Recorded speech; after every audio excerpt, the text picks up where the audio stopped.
Bienvenue à toi sur cette vidéo de révision du cycle 3. Toi qui prépares certainement le CRPE pour l'année 2025 ou les années à suivre, je te propose dans cette vidéo des révisions de tout le programme du cycle 3, c'est-à-dire CM1, CM2, 6e. Maîtriser le cycle 3, maîtriser les fondamentaux du cycle 3 te permettra d'avoir des bases solides avant de te préparer au cycle 4. Le cycle 4 donc qui regroupe, je rappelle, les classes de 5e, 4e et 3e, qui sont les programmes sur lesquels tu seras interrogé pour ton épreuve écrite au CRPE.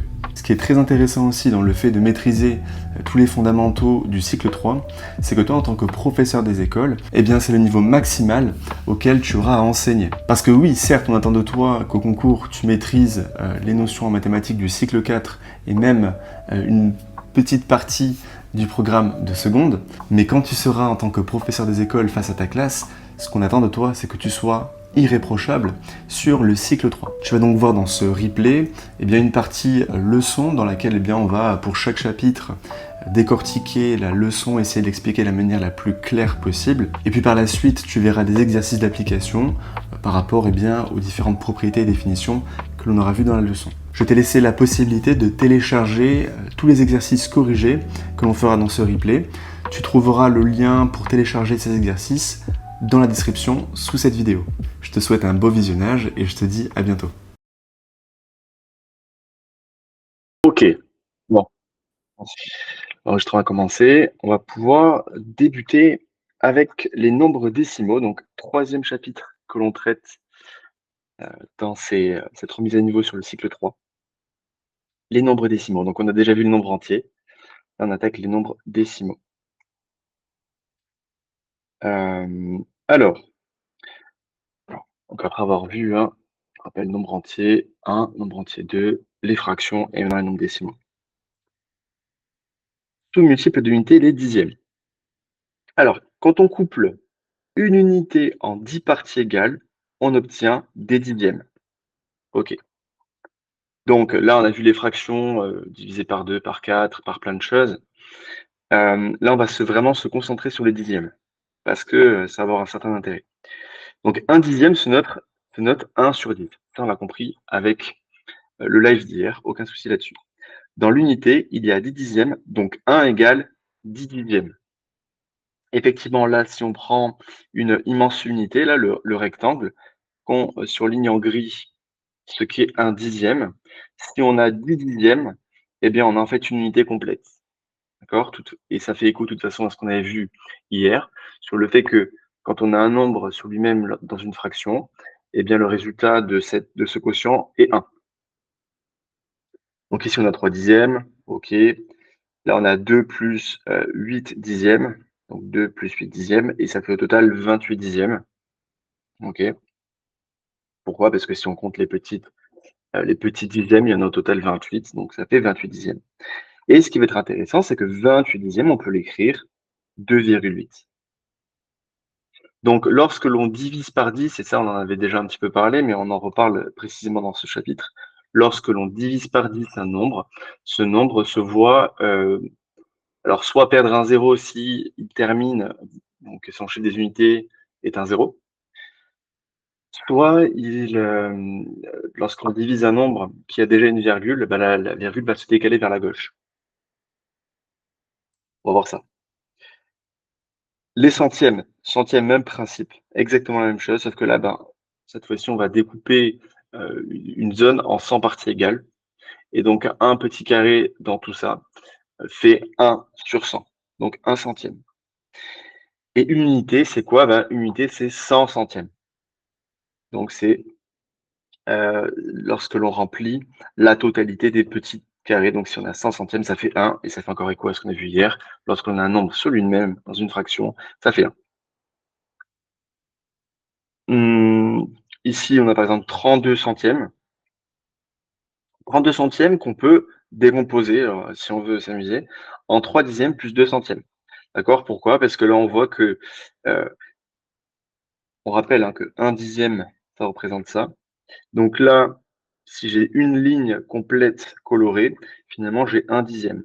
Donc là, j'ai 3 lignes colorées, donc j'ai 3 dixièmes, plus 2 petits carreaux qui sont des centièmes, donc plus 2 centièmes. 3 dixièmes plus 2 centièmes. Tout ça, ça fait 32 centièmes.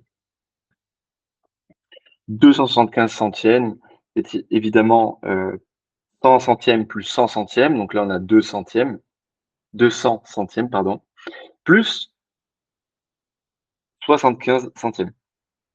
Donc 200 centièmes plus 200 centièmes, ça fait 1 plus 1, donc ça fait 2, plus 75 centièmes. Donc on peut le décomposer de cette façon-là.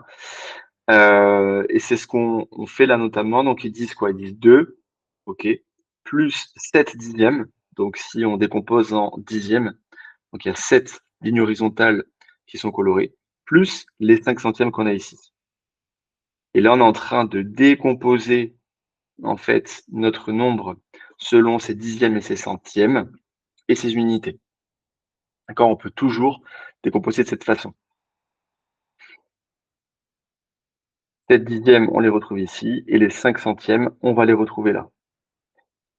On peut aussi le décomposer, et je vais faire ça sur le tableau.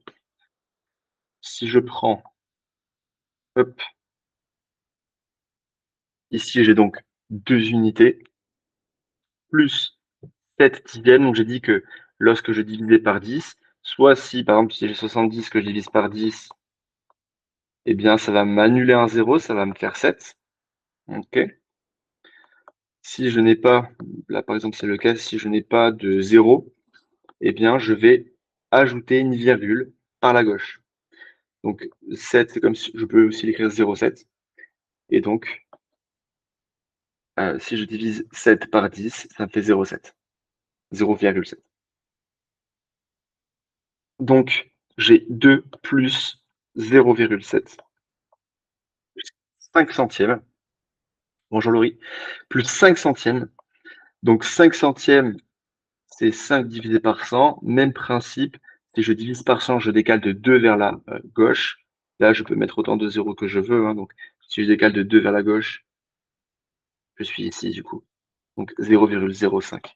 Et lorsque j'ai 7 plus 0,7 plus 0,05, j'ai en fait 7,75. Mon chiffre des dixièmes, c'est le 7. Mon chiffre des centièmes, c'est le 5. Hop, et du coup, ça fait 2,75. Donc voilà un peu comment on peut le décomposer. Voilà comment on peut décomposer ce nombre-là.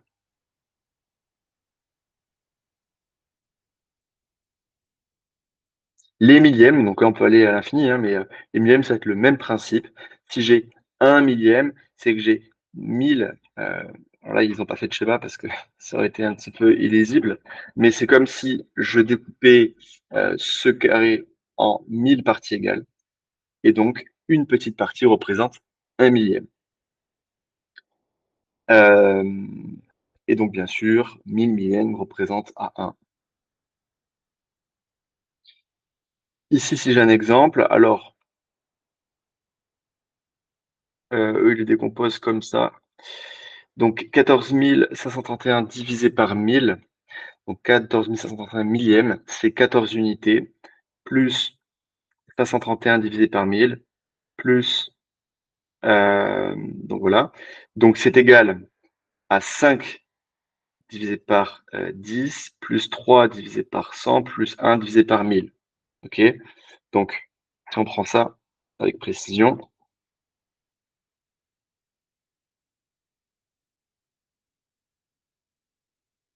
alors j'essaie juste, ça ne marche pas, voilà.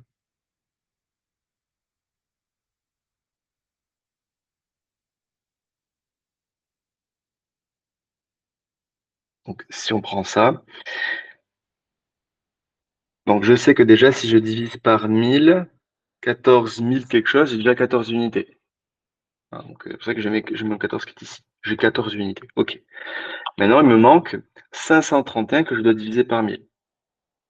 531 que je dois diviser par 1000, eh bien, je vois que j'ai donc 5 dixièmes, 3 centièmes et 1 divisé par 1000. Pourquoi? Parce que 531 divisé par 1000, c'est en fait égal à 0,531. Donc là, si je divise par 1000, je dois décaler la virgule de 3 fois vers la gauche. Donc, ça me donne 0,531. Et donc, mon chiffre des dixièmes est le 5. Donc, j'ai 5 dixièmes. Mon chiffre Bonjour Alexandra. Mon chiffre des centièmes est le 3 centièmes, et mon chiffre des millièmes est le 1 millième. Donc voilà pourquoi je peux écrire que cet ensemble est égal à 14 plus 5 dixièmes plus 3 centièmes plus 1 millième.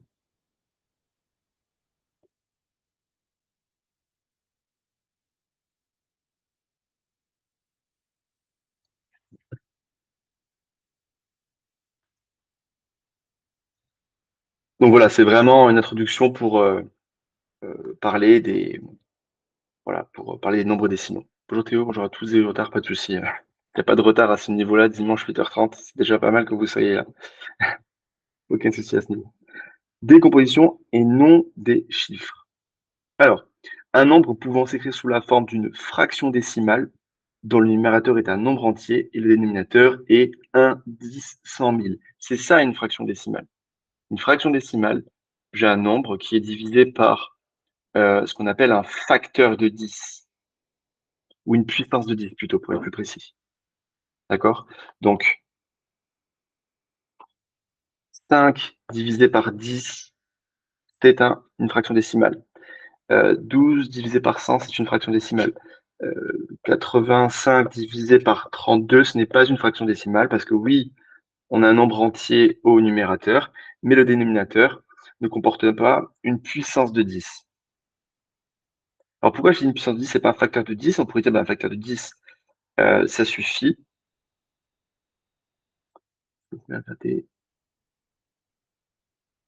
Voilà. Puisque en fait, si j'ai juste un facteur de 10, ça va pas comprendre 1.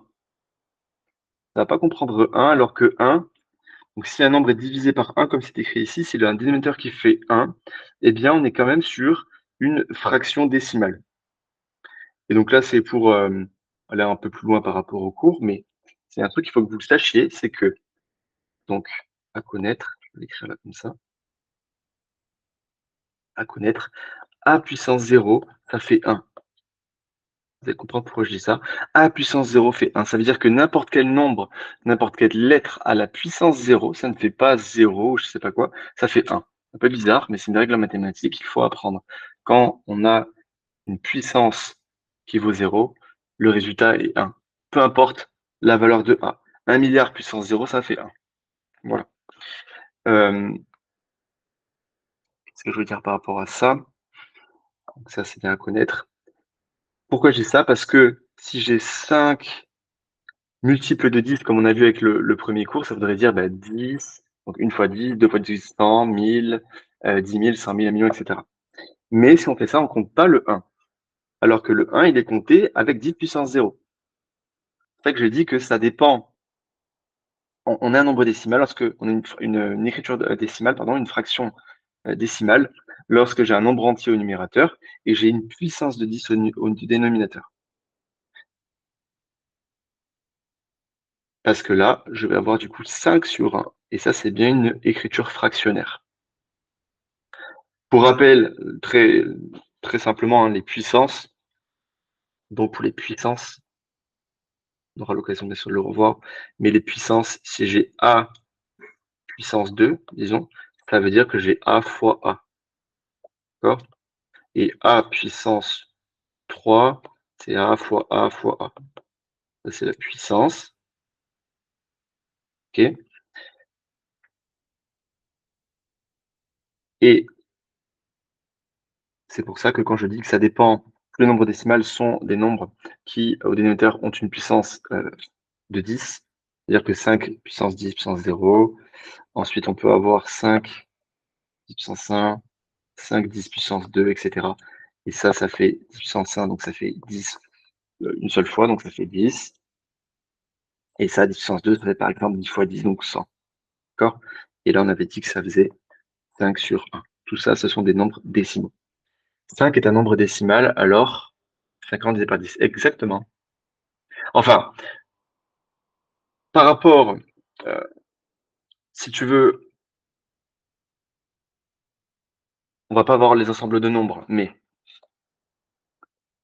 si tu veux, tu vas avoir les nombres, les entiers naturels dans les ensembles de nombres.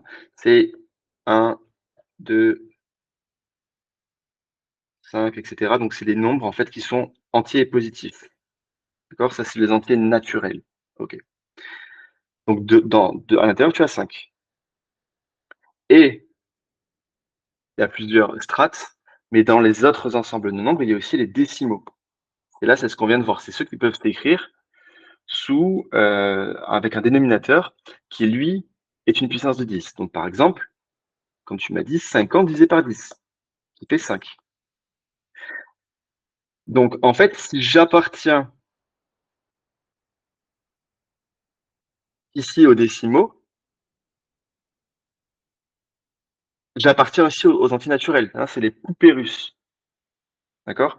Ou à l'inverse, si j'appartiens aux antinaturels, alors forcément, j'appartiens à ce qu'il y a au-dessus de moi. C'est pour ça que oui, n'importe quel nombre entier est lui-même un nombre décimal. Voilà.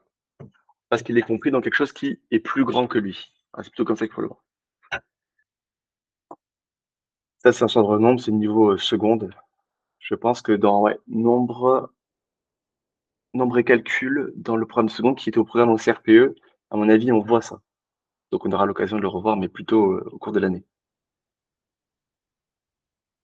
Tous les nombres entiers sont décimaux, oui, exactement. Parce que dans la famille des nombres en mathématiques, ils sont inclus, ils sont compris dans plus grand que dans les décimaux qui, eux, sont, voilà, c'est une évolution des nombres entiers.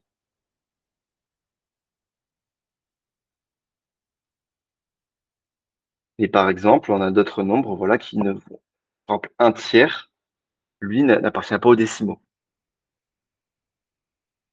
Voilà.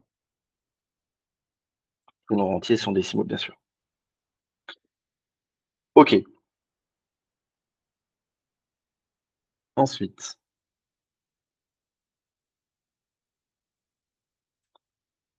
Donc, qu'est-ce qu'on disait? Dont le numérateur est un nombre entier, dénominateur est 1, 10, 100, 1000, etc. Et d'ailleurs, tu m'as dit 5 parce que 50 sur 10, ça fait 5, mais tu peux simplement dire 5 divisé par 1 vaut 5, et c'est déjà une écriture décimale.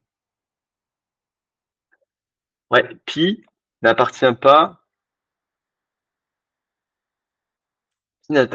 aux décimaux. Pi, il appartient au nombre réel.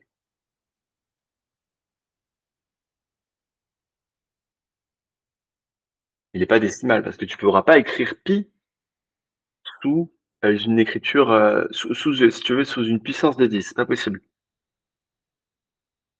Exactement, sont exclus les non arrondis, c'est ça. On appelle un entier rationnel. Je vais vous mettre la famille des nombres rapidement, hop, pour qu'on sache bien de quoi on parle.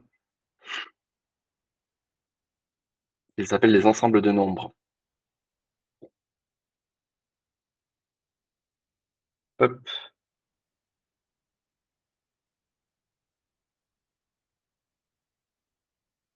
Je vais le mettre.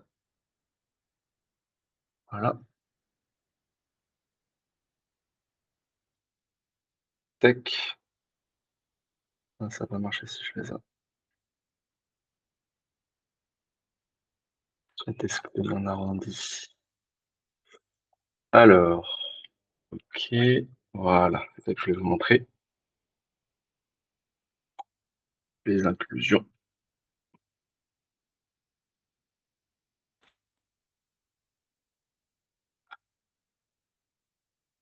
Voilà, pas plus joli que mon histoire. Voilà. Donc, on a les entiers naturels, les entiers relatifs, les décimaux, les rationnels et les réels. Après, il y a d'autres aussi ensembles de nombres, mais déjà, c'est pas mal de savoir ça. Donc, ce que je disais, c'est que les entiers naturels, c'est les entiers positifs. Les relatifs, on va en plus englober, en plus des entiers naturels, on a euh, les entiers qui sont négatifs. D'accord? Donc, sans entier, c'est-à-dire sans virgule, bien sûr, on l'a déjà vu, mais négatif. Ensuite, on a les décimaux, c'est ce qu'on est en train de voir, hein.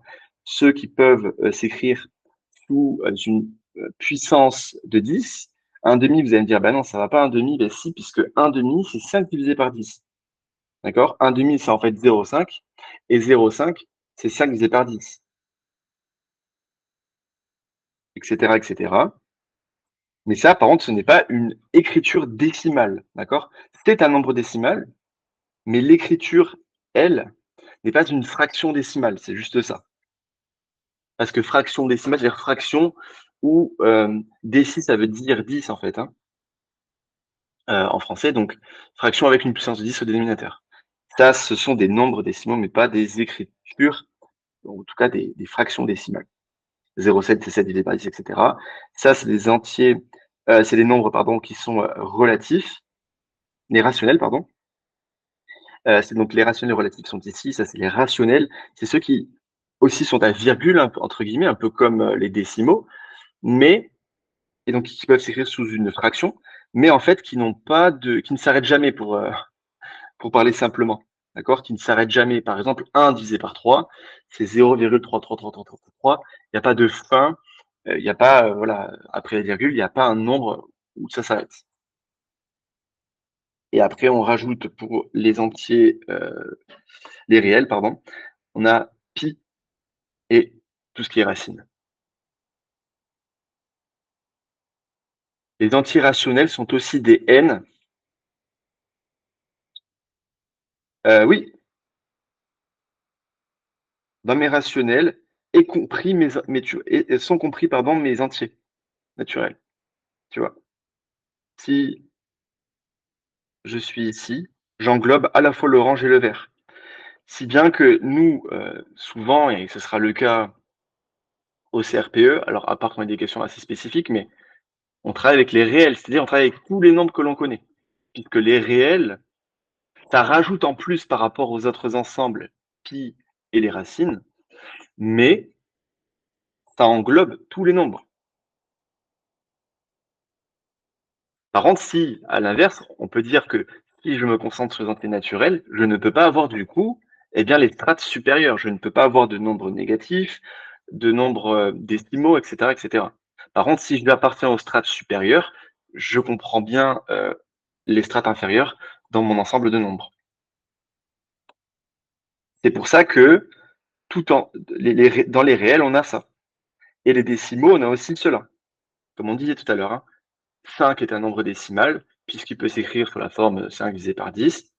Et parce qu'aussi, si on regarde avec cet ensemble de nombres, 5 est dans le tout premier niveau ces entiers naturels. Et du coup, forcément, s'il n'y a pas ton décimaux, si je suis dans les strates supérieures, je comprends les strates inférieures. Bon, voilà pour petite, même grosse aparté sur les ensembles des nombres, mais c'est assez intéressant et important. Et là, d'ailleurs, on a une écriture, là, en mathématiques, qui veut dire inclus. Les entiers naturels sont inclus dans les entiers relatifs, qui eux-mêmes sont inclus dans dans les nombres décimaux, pardon.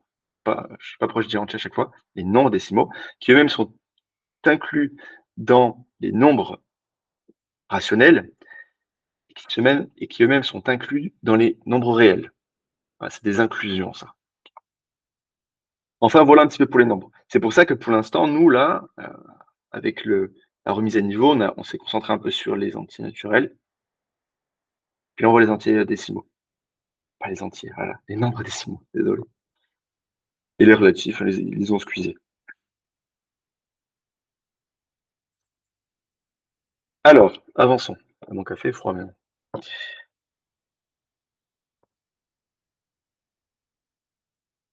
Alors, du coup, donc on reprend ce qu'on disait. Donc, fraction décimale est un nombre pouvant s'écrire sous la forme d'une fraction décimale, c'est la fraction qui est décimale, est un nombre décimal. Il peut aussi se noter en utilisant une virgule, c'est son écriture décimale, qui est composée d'une partie entière et d'une partie décimale. Ok, donc il faut être bien précis. Fraction décimale, c'est quand j'ai une puissance 10 au dénominateur. Un nombre décimal, c'est d'une manière générale un nombre qui peut s'écrire sous la forme d'une fraction décimale. Et une écriture décimale, c'est quand j'écris mon nombre avec sa virgule.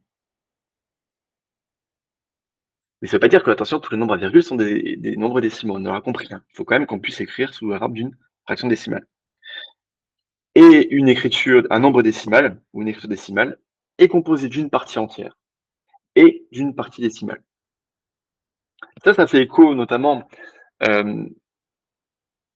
aux divisions euclidiennes qu'on voyait précédemment dans les précédents chapitres, où en fait on avait un quotient qui était entier et on avait un reste. En fait, ce reste, si on le divise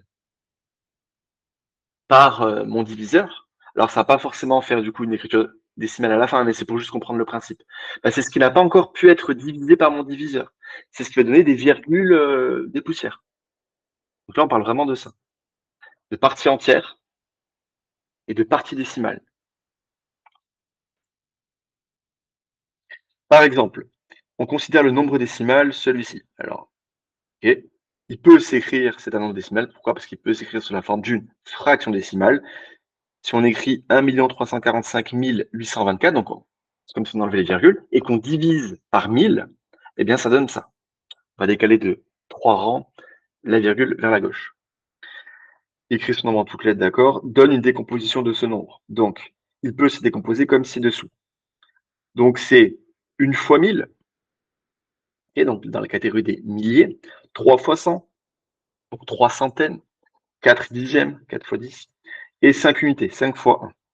Et ensuite, on est sur la partie décimale. Pour la partie décimale, eh bien, on a 8 dixièmes. Hein, je rappelle que ça aussi, c'est pas forcément tout le monde qui est à l'aise avec ça. Hop, hop, hop, hop. Donc, ici, donc on l'aura compris, là, j'ai mes unités, mes dizaines. Si on continue, mes centaines, milliers, 10 millièmes, etc. 10 milliers, etc. Pas millièmes. Et si on a à droite les yèmes, avec là les dixièmes, les centièmes, les millièmes,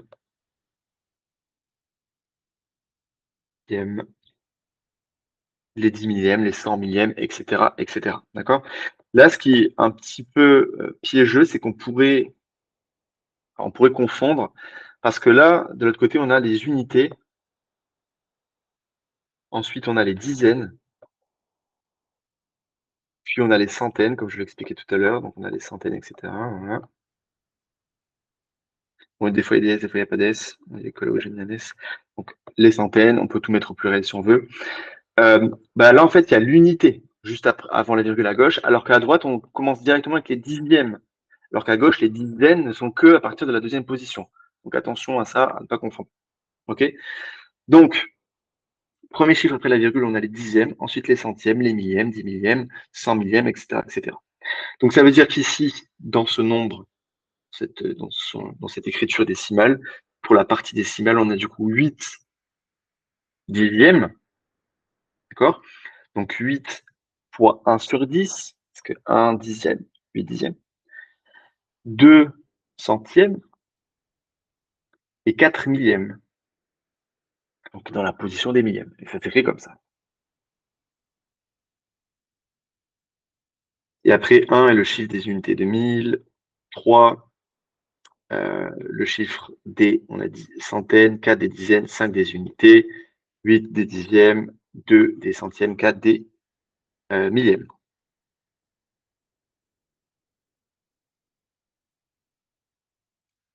Ils nous disent un nombre entier est un nombre décimal particulier. C'est ce que on évoquait tout à l'heure. Par exemple, 25. Alors pourquoi c'est un nombre décimal? Comme on l'a vu tout à l'heure avec 5, parce qu'on peut l'écrire par exemple 25, on peut écrire 25 divisé par 1 ou 250 divisé par 10, donc ça marche. Mais aussi, c'est vrai, de cette façon, en fait, on peut rajouter autant de zéros que l'on veut après la virgule. Même quand il n'y a pas de virgule, on peut rajouter avec des zéros. Et donc là, on a bien une écriture décimale, avec une partie entière, 25, et une partie décimale qui vaut 0.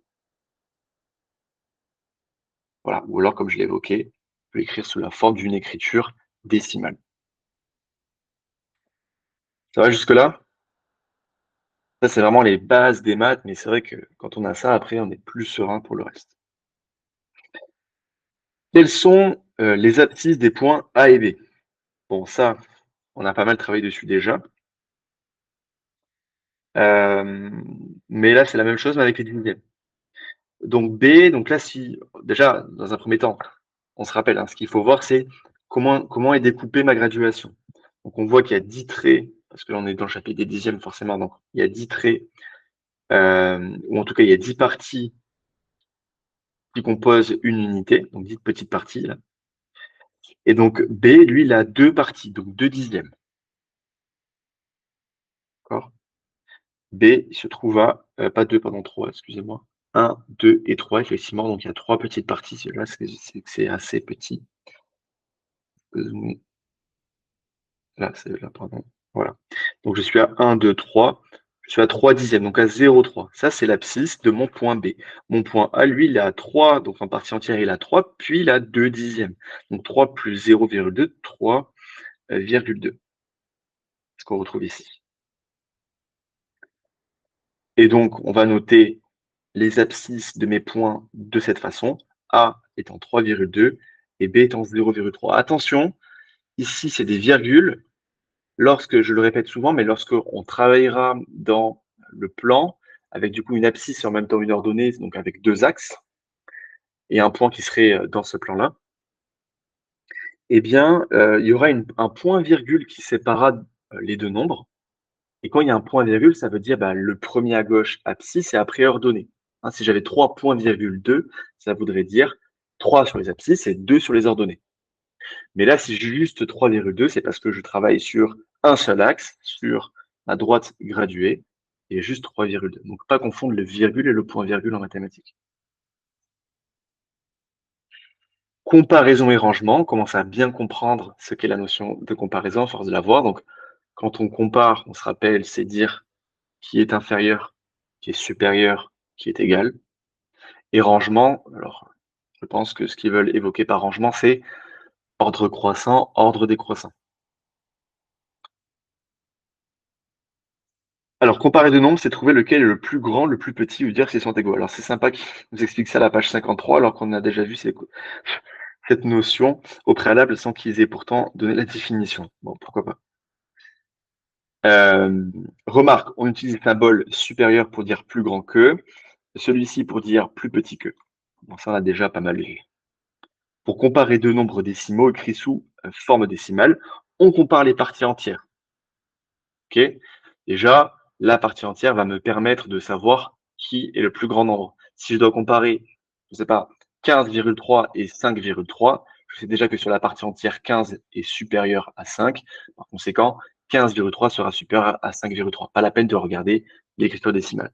On part toujours, de toute façon, pour comparer des nombres, on part de la gauche pour discriminer lequel va être le plus grand ou le plus petit.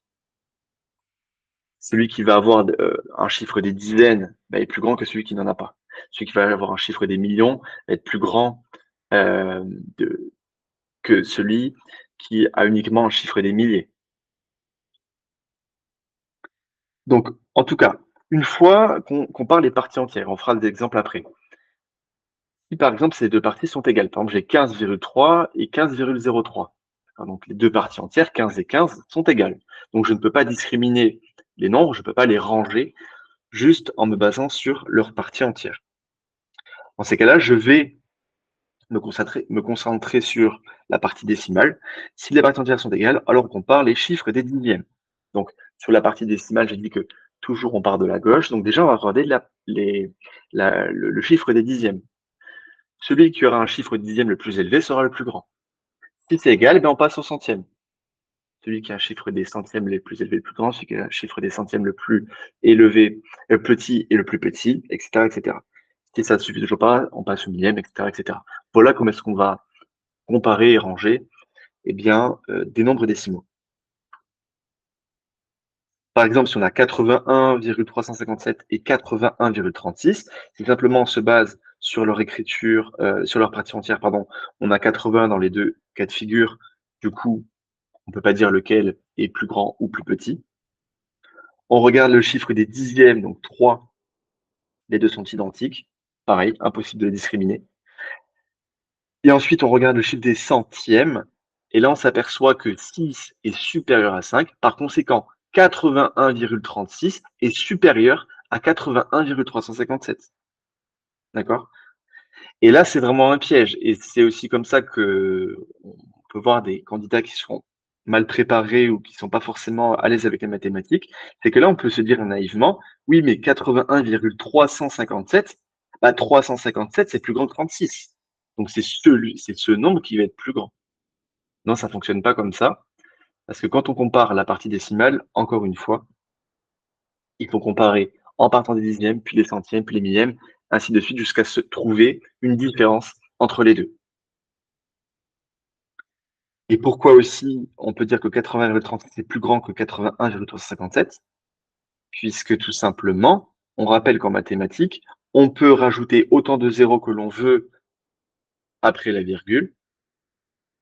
C'est-à-dire que 81,357, je peux, ça je le laisse comme ça, et 81,36, je peux l'écrire 360 si j'ai envie. Je peux rajouter un zéro. Et on voit bien que 360, si on compare du coup avec cette fois-ci le chiffre, enfin le nombre entier, là, 360, on voit bien que 360 est bien plus grand que 357. C'est ça qui nous fait dire aussi que ce nombre-là est plus grand que celui-ci.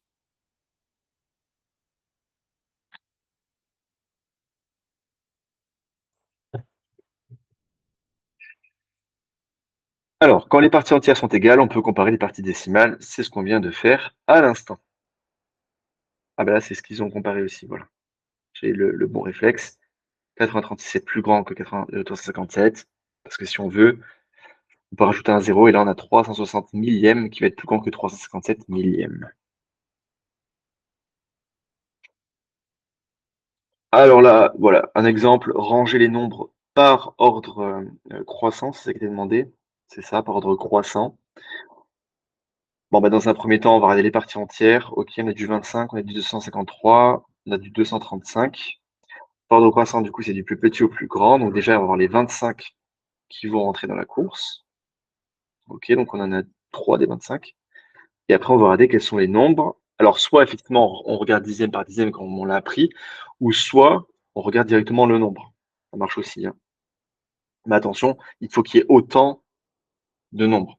C'est-à-dire que là, ça va jusqu'au millième, il faut que chacun aille jusqu'au millième pour pouvoir comparer correctement. Donc là, j'ai 342 millièmes, 243, ok, 243 est plus petit, et 324 va être plus grand que 243. Donc ce nombre-là est le plus petit. Ensuite, du coup, on va avoir celui-ci, 240, pardon, celui-ci est plus petit, n'importe quoi, ok. Donc 243 millièmes, c'est le plus petit. Ensuite, on a celui-ci, puis celui-ci. Et là, on a épuisé tous nos 25 parties entières. Du coup, on n'a plus qu'à comparer ces deux-là. Lequel est le plus grand parmi les deux? On a 235 et 253. Donc là, pas la peine de regarder la partie décimale, puisque déjà la partie entière nous permet de discriminer les deux nombres. 235 est plus petit que 253, donc on va commencer par celui-ci, puis celui-ci. Et bien sûr, quand on range, attention, des nombres par ordre croissant ou décroissant, on pense bien mettre les signes.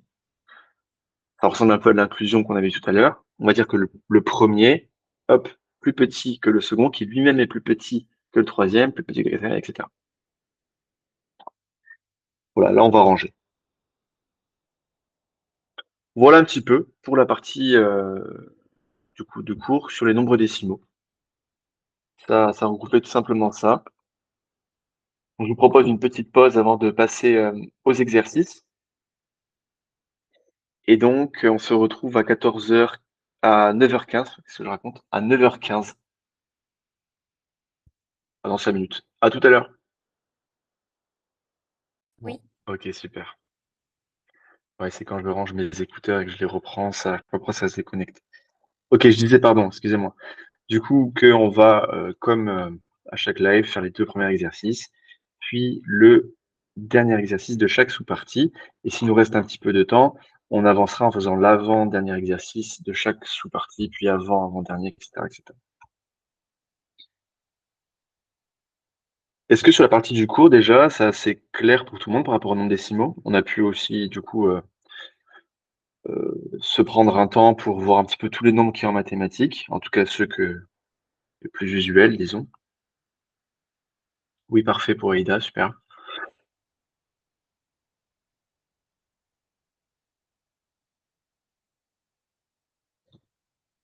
Pour chaque figure, peut passer à la suite alors. Pour chaque figure, écris la fraction décimale correspondant à la partie coloriée. Alors,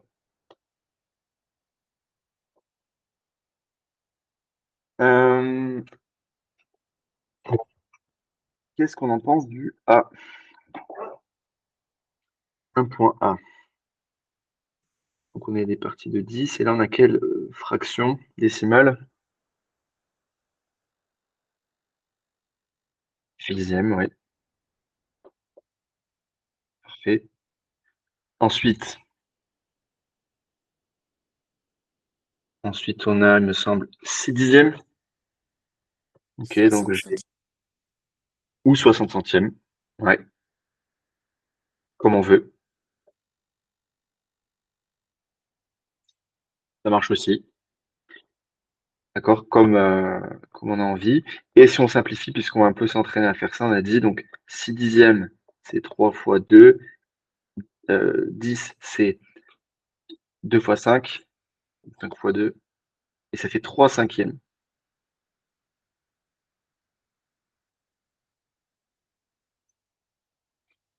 Voilà, donc là c'est un petit peu compliqué à voir, mais on pourrait, si on le voulait, diviser.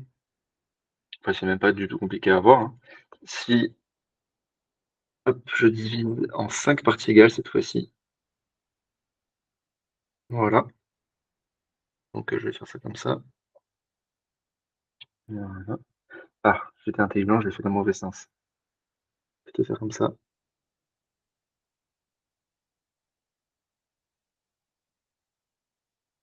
Donc en 5 parties égales, j'ai aussi 3 cinquièmes en fait.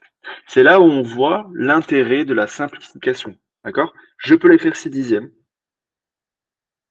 Si je considère en fait que ma figure, enfin mon unité est divisée par des colonnes, en fait, hein, chaque petite colonne verte là. Donc j'ai 10 colonnes. Je peux aussi considérer que j'ai 60 centièmes. Si là je fais un focus sur les petits carrés, c'est-à-dire sur les 1 centième, les centièmes qui sont représentés, les petits carrés. Donc là, au total, j'en ai 60 qui sont colorés, donc j'ai 60 centièmes. Mais si, je peux aussi diviser en 5 parties égales, et dans ces cas-là, je n'aurai que 3 sur 5. 3 bandes sur 5 finalement qui sont coloriées. Donc ça, c'est une bonne illustration de l'intérêt de la simplification. Un 6 dixième égale à 60 centièmes, qui est aussi égal à 3 cinquièmes. Et on le voit graphiquement. Pour le C,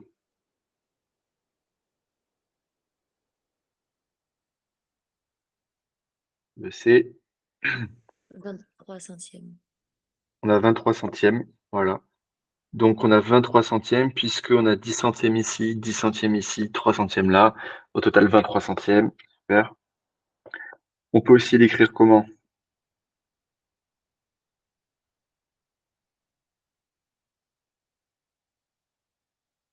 Est-ce qu'on pourrait l'écrire autrement?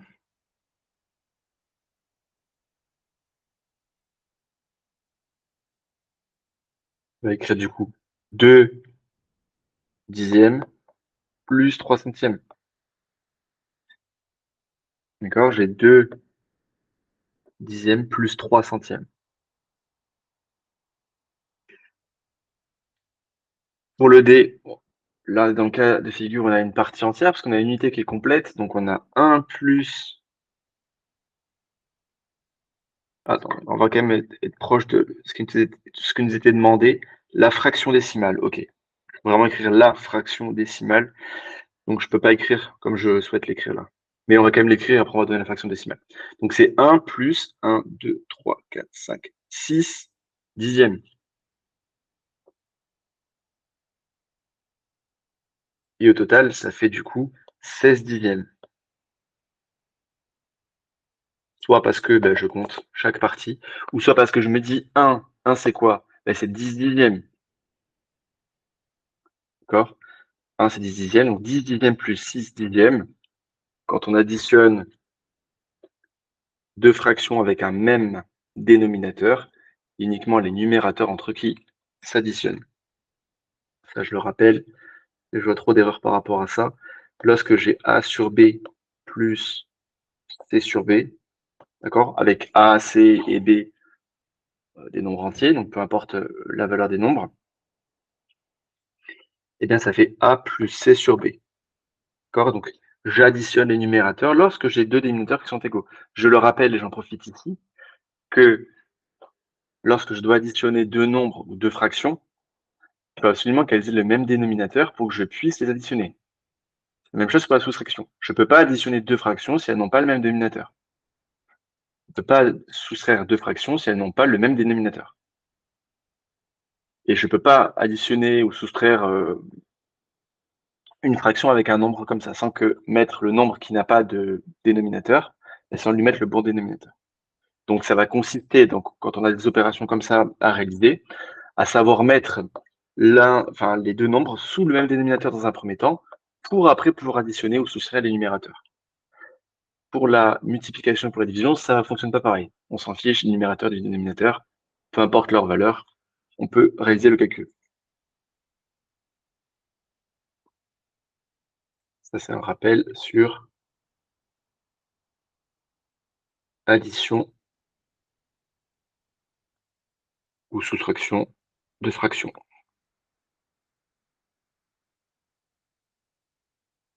On reverra certainement à l'issue des prochains chapitres. Alors, ça a disparu, pardon. Ok.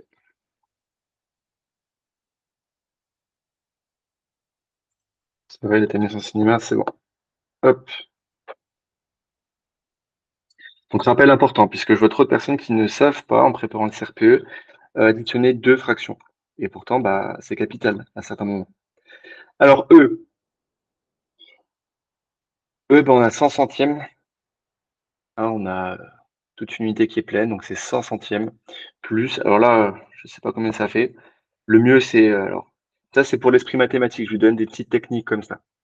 On peut le retrouver avec des analogies dans d'autres cas de figure, mais là, plutôt que de compter ceux qui sont verts, on peut compter ceux qui sont blancs et les soustraire à la totalité. D'accord? Donc, on va compter, donc là, on sait qu'une ligne, c'est 10 carrés, donc 10, 20, 22. OK? Et donc, on sait qu'on a 100 petits carrés, moins les 22, ça fait 78. Donc ici, on a 78 centièmes. Donc 100 centièmes plus 78 centièmes, on a bien les deux mêmes dénominateurs, centièmes, donc divisé par 100, ça fait au total 178 centièmes. Ça, c'est quoi? Ça doit être le E, j'imagine, 178 centièmes. Donc méfiance par rapport à quelque chose, et je l'ai déjà dit hier, mais je le redis. Là, on nous dit d'écrire la fraction décimale. Donc je veux à la fin avoir une division dans laquelle j'ai au numérateur un nombre entier et au dénominateur une puissance de 10.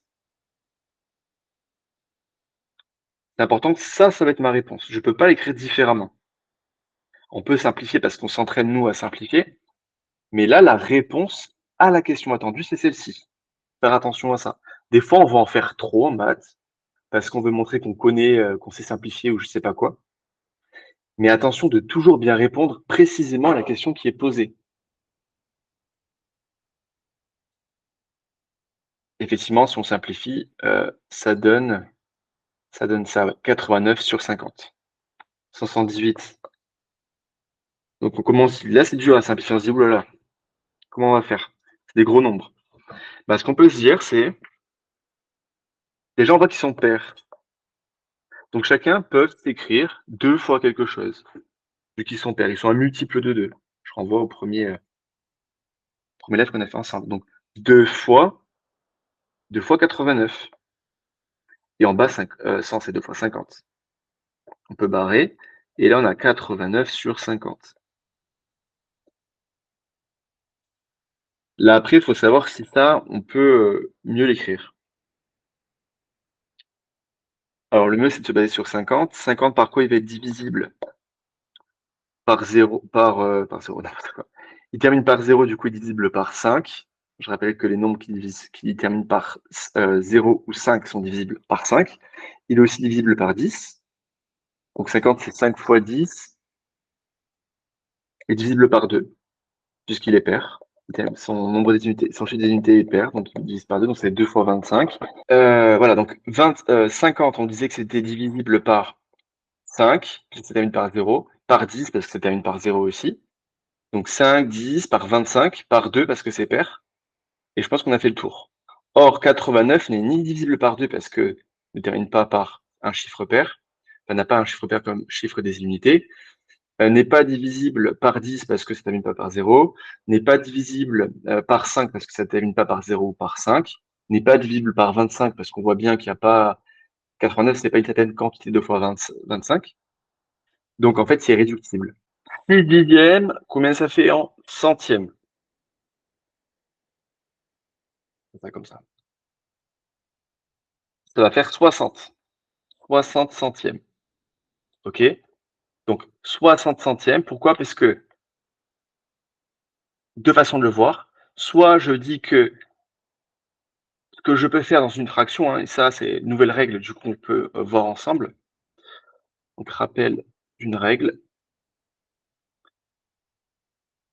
Lorsque j'ai une fraction, par exemple 6 dixièmes, d'accord, donc lorsque j'ai 6 dixièmes, je peux, si je veux, multiplier le numérateur et le dénominateur par un même nombre et la fraction restera identique.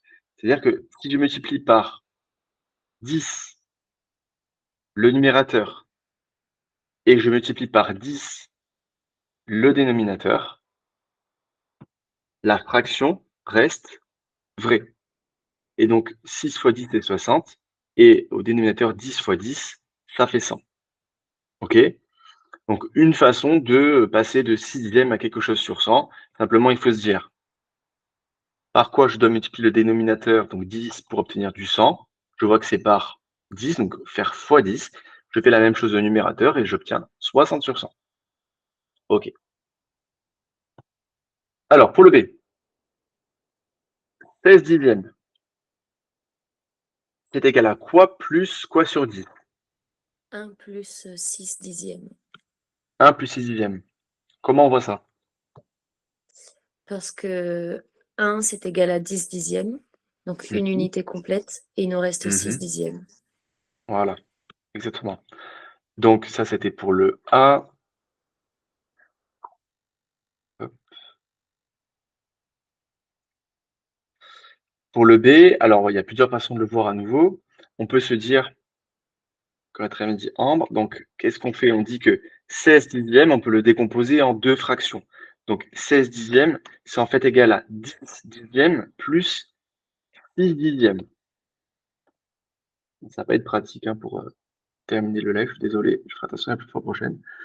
Mais voilà, donc 16 dixièmes, je peux l'écrire comme une somme de deux fractions. Donc à partir d'une seule fraction, j'en crée deux. 10 dixièmes plus 6 dixièmes. Elles ont le même dénominateur. Ici, je peux retourner en arrière, bien sûr. 10 plus 6, ça fait 16. 10 dixièmes, ça fait effectivement 1. Unité complète. Plus 6 dixièmes. C'est ce qui était attendu. Voilà. Il fallait donner quelque chose sur 10. Donc, c'est 1 plus 6 dixièmes. Voilà. Autre façon de le voir, on peut se dire que 16 dixièmes, c'est égal à 1,6. Et du coup, si dans ma tête, je me dis, OK, c'est égal à 1,6, bah, c'est du coup une partie entière, donc 1, plus 6 dans la position des dixièmes, donc 6 dixièmes. Donc c'est 1 plus 6 dixièmes. Autre façon de le voir. Encore une fois, ce qui est bien en maths, c'est que des fois, il y a plusieurs chemins qui mènent au résultat. Ça permet de s'adapter à tous les profils de chacun réfléchit à sa façon, entre guillemets. Ce qui va être assez spontané pour moi, ne le sera pas forcément pour vous et inversement. Donc 23 centièmes. Ensuite, on a 23 centièmes. Du coup, je vois mal les messages désormais. 2 dixièmes plus 3 centièmes. Super. Donc, alors juste, est-ce que quand je partage... Non, ça devrait être OK. Donc 2 dixièmes plus 3 centièmes. Super. Alors, plusieurs façons de le voir. Déjà, je peux me dire que 23 centièmes, c'est 0,23. Et si je me dis que c'est 0,23, je sais donc qu'en position des dixièmes, ben, j'ai 2. Et en position des centièmes, j'ai 3. Donc j'ai 2 dixièmes plus 3 centièmes.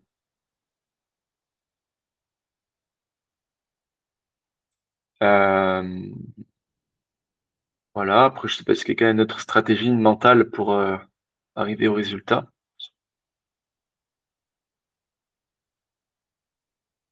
Et après, on peut se représenter schématiquement notre carré avec les lignes qui sont plus ou moins coloriées. Ici, j'ai 23 centièmes, on se rappelle, hein, c'est-à-dire que j'ai une ligne verte colorée, plus une autre, ok? Donc avec à chaque fois 10 petits carrés par ligne, plus 3 petits carrés sur une nouvelle ligne. Donc, et on a dit qu'aussi une ligne complète, c'était un dixième. Donc j'ai 2 dixièmes plus les 3 petits carrés qui représentent des centièmes, plus 3 centièmes. Autre façon de le voir.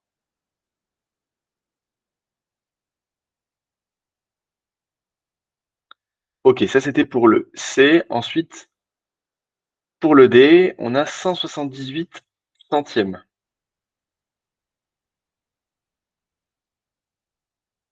Alors, partie entière, partie décimale, donc avec les dixièmes et les centièmes.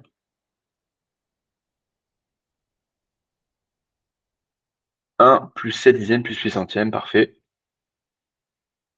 Donc effectivement, 178, donc plusieurs façons de le voir. Déjà, si on divise par 100, voilà, notre façon de le voir, pour que tout le monde puisse avoir sa petite façon à soi, à elle. Donc, je prends mon dé et j'ai 510 centièmes. Ok, je me dis 170, je divise par 100. C'est un peu comme si je faisais une division clé dans ma tête. Je me dis combien de fois il y a 100 dans 178. Je sais qu'il y a une fois. Une fois 100, ça fait 100. Par contre, deux fois 100, je vais arriver à 200. Malheureusement, je dépasse les 178. Donc, j'ai pas deux fois 100 dans 178. J'ai au moins une fois.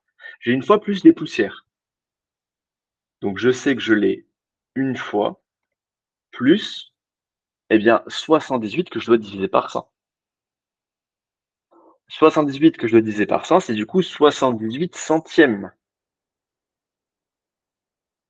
Et 78 centièmes, c'est égal à 7 dixièmes plus 8 centièmes.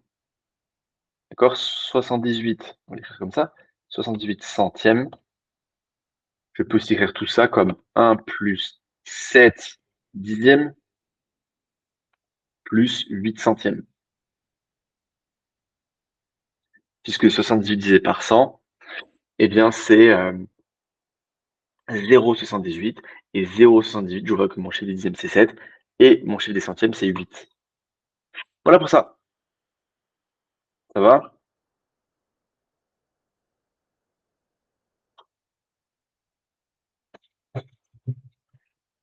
Un petit coup.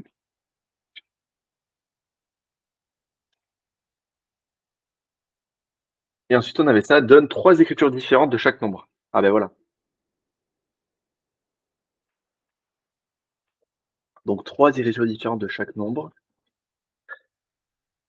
Alors, on va fixer des règles quand même. On peut pas écrire des fractions avec des écritures décimales. On peut pas mettre, là par exemple, 518,2 sur 10. Ok. En fait, ça fait écho aux exercices précédents, où on peut mettre du coup une écriture avec une partie entière et des parties décimales, où on peut directement l'écrire comme cela. Ok. Ou après, on peut rajouter des zéros si on en a envie. Alors, on va voir ça. 51,82.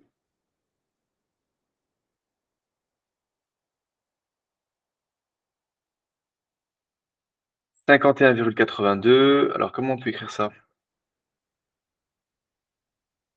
Une idée? 51,82.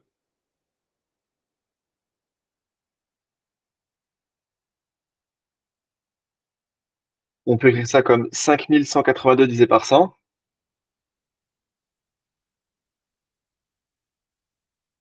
Ouais. Ensuite, 51 000 plus 8 dixièmes plus 2 centièmes. 51 000. 51, Hmm, pardon. ouais. On peut aussi écrire 51 plus, on m'a dit 8 dixièmes Les et 2 centièmes. plus et 2 centièmes. Ouais, on peut écrire ça comme ça.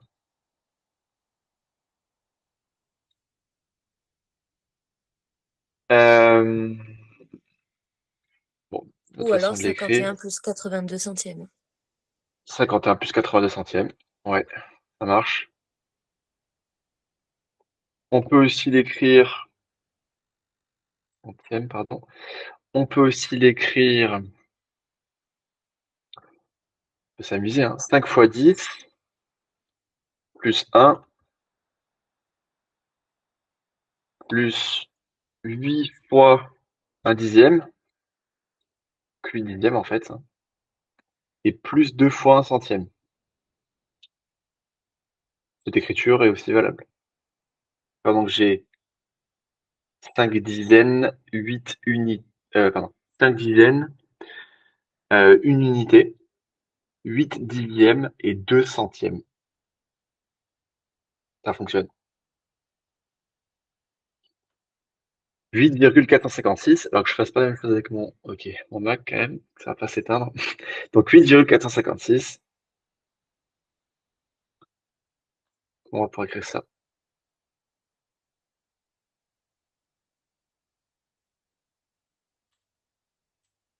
Bah 8 plus 456 millièmes. Donc ma partie entière plus ma partie décimale, je fais 456 millièmes. Je peux aussi l'écrire, bon, je peux mettre égal, pas forcément mettre des points-virgules, ce sera même, j'ai adapté. Hop.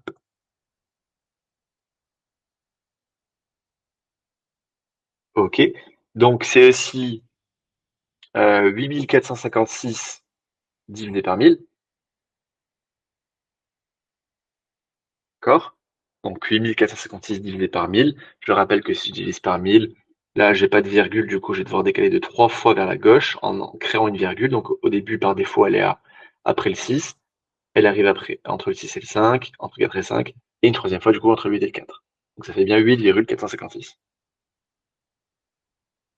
Première façon de le voir, enfin deuxième plutôt. Ensuite, on peut dire 8 plus 4 fois 1 dixième, pour dire 4 dixièmes, plus 5 fois 1 sur 100, 5 centièmes, plus 6 millièmes, donc plus 6 fois 1 sur 1000. 6 fois 1 sur 1000, pour 6 millièmes. À 15 heures, je pense que la tablette aura bien chargé pour pouvoir repartir sur des bonnes bases. Alors, 1,0909, 1,0909, ça va nous faire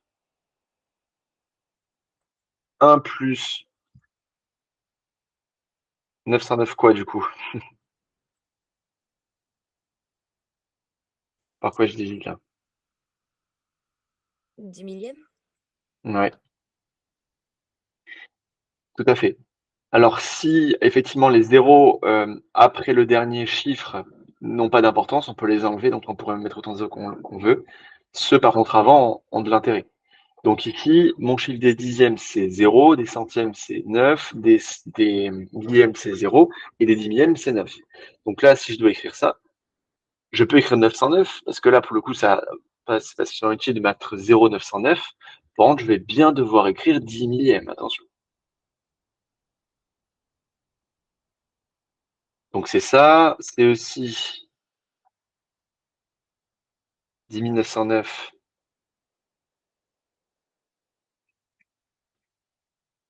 divisé par 10 000, d'accord?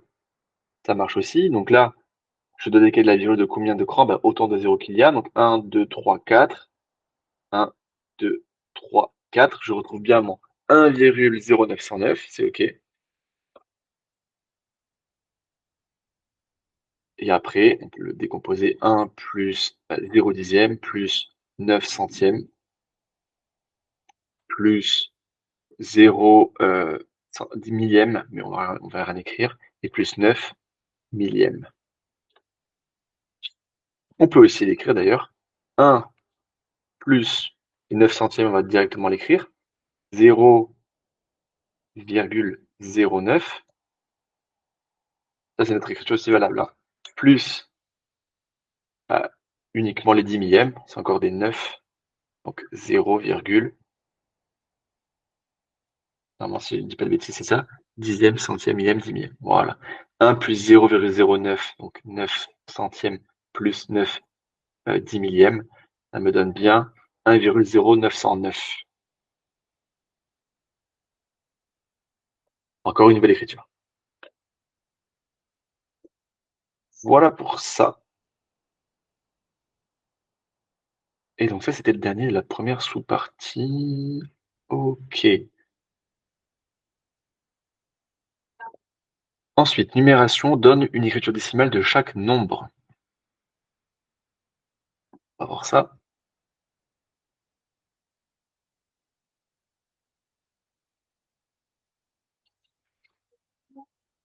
OK.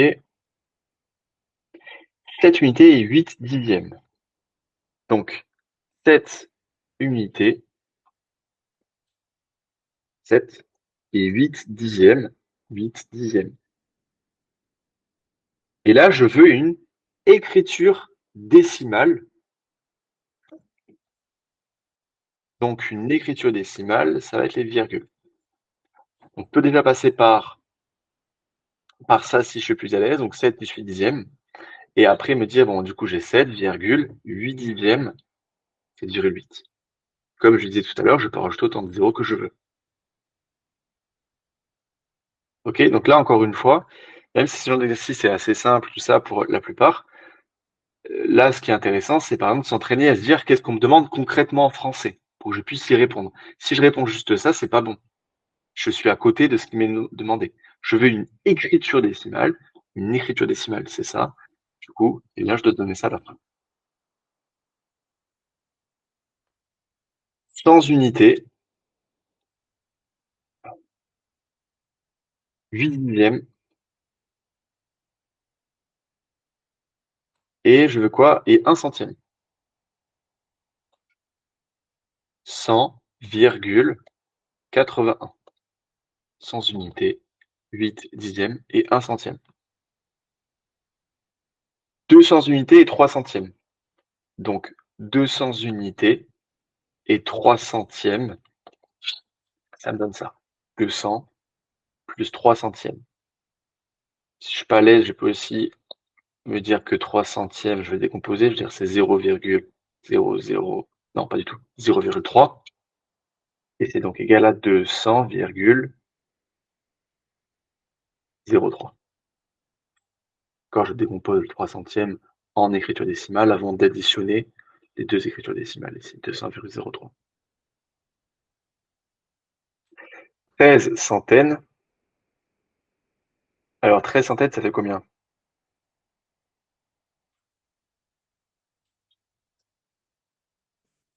130. Combien c'est? 130? Non. Ah. Parce que 130, c'est une centaine en fait. Et en termes de nombre de centaines, on a une.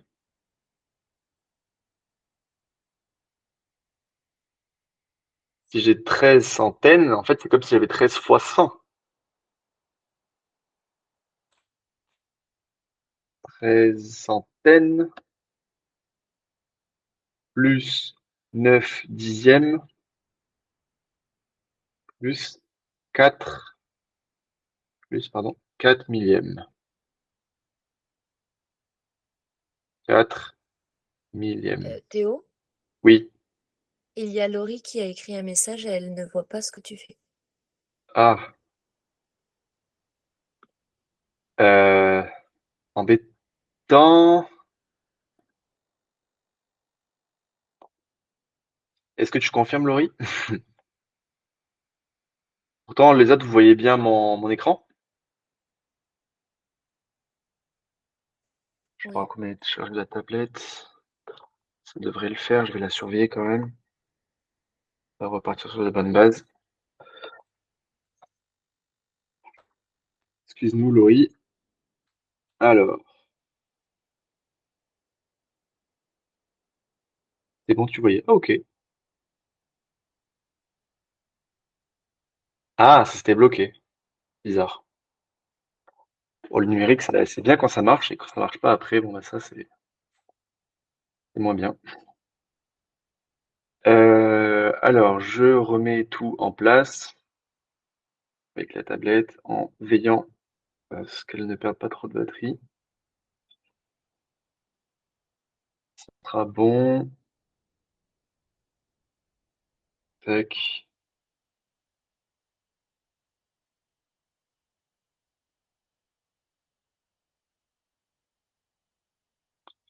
Baisser ma luminosité 5 à sur la balle. Voilà. Ça devrait le faire maintenant. Vous revoyez bien mon écran, normalement c'est bon. Et je mets comme ça. Voilà, tout le monde voit.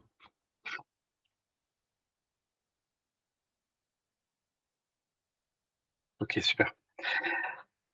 Donc oui, 13 centaines, attention, ça veut dire que j'ai 13 fois 100 finalement. Une centaine, c'est une fois 100. Si j'ai 13 centaines, j'ai 13 fois 100. Donc 1300 en fait. Ok. Donc j'ai 1300 plus 9 millièmes, donc plus 0,9, plus 4 millièmes, plus 0,004. Dixième, centième, millième. Ok. Donc en fait, j'ai 1300,904.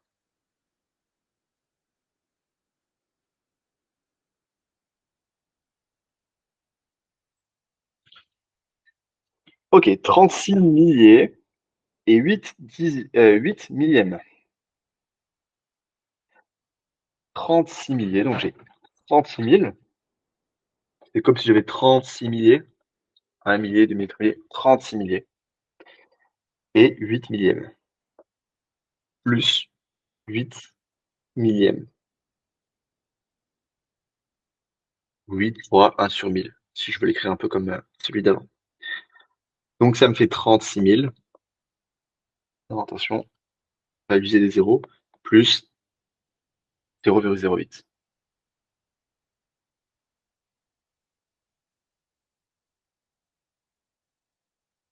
Ça, c'était pour le E. Enfin, pour le F, j'ai 5 unités et 15 millièmes. Donc j'ai 5 unités, donc 5, plus 15 millièmes. 15 millièmes. Alors, on va le faire comme ça, c'est ce qui est le plus simple. Donc j'ai 5 plus 15 millièmes. Si je décale de 3 fois la virgule vers la gauche à 15, eh ben j'ai une fois j'ai 1,5, deux fois j'ai 0,15 et trois fois j'ai 0,015 plus 0,015. Égal à donc à 5 plus, non pardon, 5 directement virgule 0,15. Et là, ce qu'on voit qui est intéressant, c'est que lorsque j'ai 15 millièmes, et bien déjà avec 10 millièmes, j'arrive à faire 1 centième.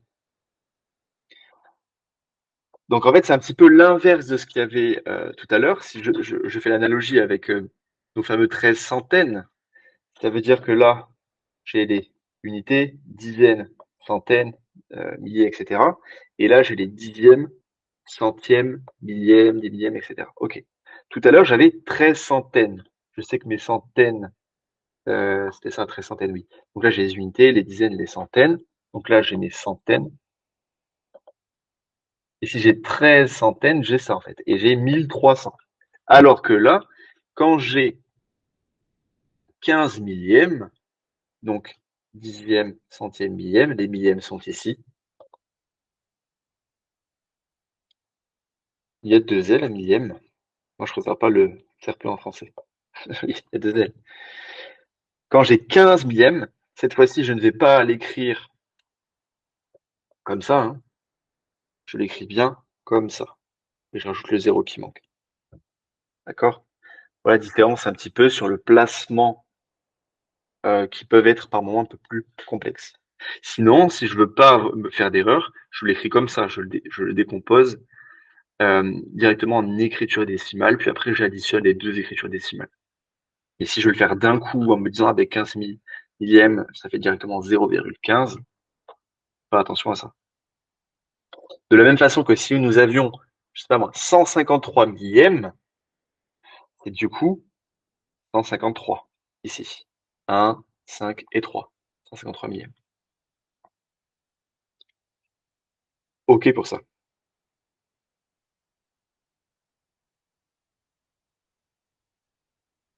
C'est bon, la tablette recharge, c'est très bien. Qu'est-ce qu'on vient de faire à l'instant? C'était le 13, 14, 19, rien à voir.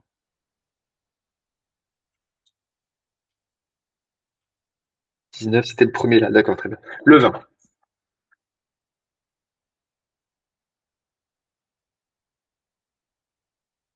J'ai le 20. Écrit en toutes lettres les nombres décimaux sans utiliser le mot virgule. Ah non, ça, on squeeze, désolé, mais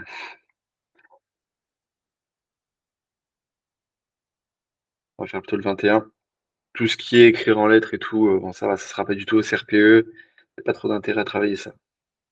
Alors, réécris les nombres en supprimant les zéros inutiles, lorsqu'il y en a. On va directement les barrer.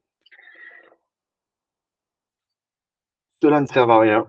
D'accord? Donc après la virgule, jusqu'au dernier nombre différent de 0 après la virgule, ceux d'après, donc tous les zéros qui suivent, peuvent être enlevés. Ici, là, il n'y en a pas dans le B, tous sont utiles. Enfin, le seul qui est utile. Celui-ci n'est pas utile pour les mêmes raisons qu'ici. Ici, pas la peine. Dire ma partie entière fait 21 ou ma partie entière fait 0,021, ça n'a aucun sens. 21, ça suffit. Donc là, pour la partie entière, tous les zéros qui sont en premier peuvent être enlevés, ceux-là. Pour la partie décimale, ceux qui sont en dernier, pour le coup. C'est l'inverse. Alors, sauf ici, bien sûr, le premier zéro est utile. Celui-ci ne l'est pas. D'accord? Là, ça sert à rien. Là, ça sert à rien. Ici, bah, pour le coup, ça sert pas forcément. 30,000, c'est pareil que 30. Le 0 du 30 de la partie entière, par exemple, lui, bien sûr, est utile parce qu'on va pas dire 3, ça me paraît que 30. Hein. Ici, ces deux-là ne sont pas utiles. Et enfin, là, on a ça qui n'est pas utile. Bon, voilà, petite règle par rapport au 0. Donc, de bien savoir lesquels sont utiles, ne sont pas utiles. Toujours pareil pour être à l'aise avec les maths, même si c'est les bases, c'est important de l'être.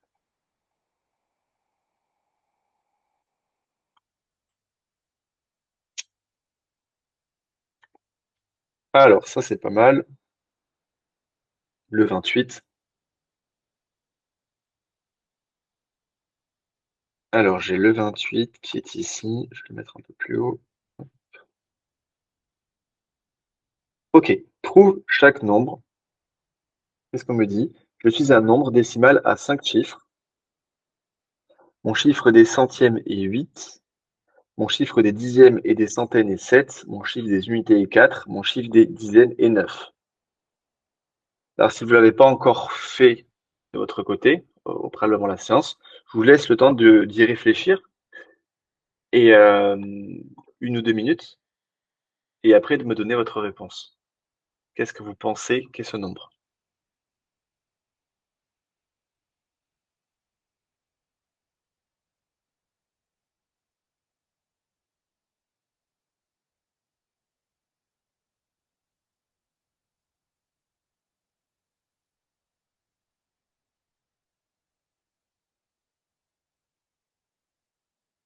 « 794,78 », première proposition.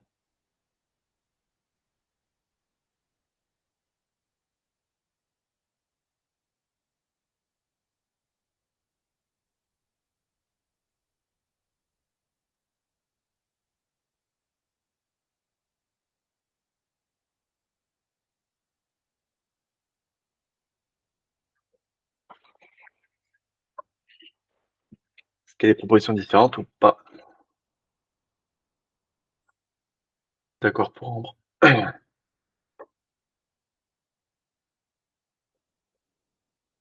Alors, on va voir. Qu'est-ce qu'on a? Mon chiffre des centièmes est 8. Dixième, centième. Mon chiffre des dixièmes est des centaines et 7. Donc, à la fois des dixièmes et des centaines, unités, dizaines, centaines et 7. Mon chiffre des unités est 4. Et mon chiffre des dizaines est 9. J'ai 794,78. On est bien d'accord. Pour le B, même principe.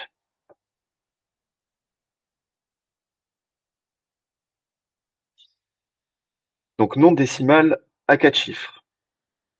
Mon chiffre des dixièmes est 6. Chiffre des dixièmes est 6. Mon chiffre des unités et des centièmes est la moitié de celui des dixièmes. Alors, celui des dixièmes, c'est 6, donc la moitié de 6, ça va être 3. Et 3, du coup, est concerné par quoi? Mon chiffre des unités et,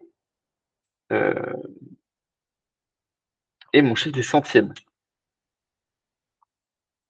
Et mon chiffre des millièmes est le tiers de celui des dixièmes. Donc, le tiers, on révise ce qu'on a vu, c'est divisé par 3. Donc, le tiers de celui des dixièmes, dixième, c'est 3. Le tiers de 6, pardon, dixième, c'est 6. Le tiers de 6, c'est 2. 6 divisé par 3 égale 2. 3,632.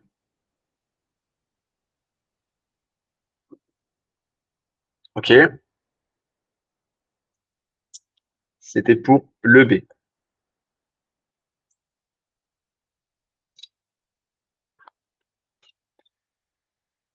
Et enfin, je suis un nombre décimal à 5 chiffres.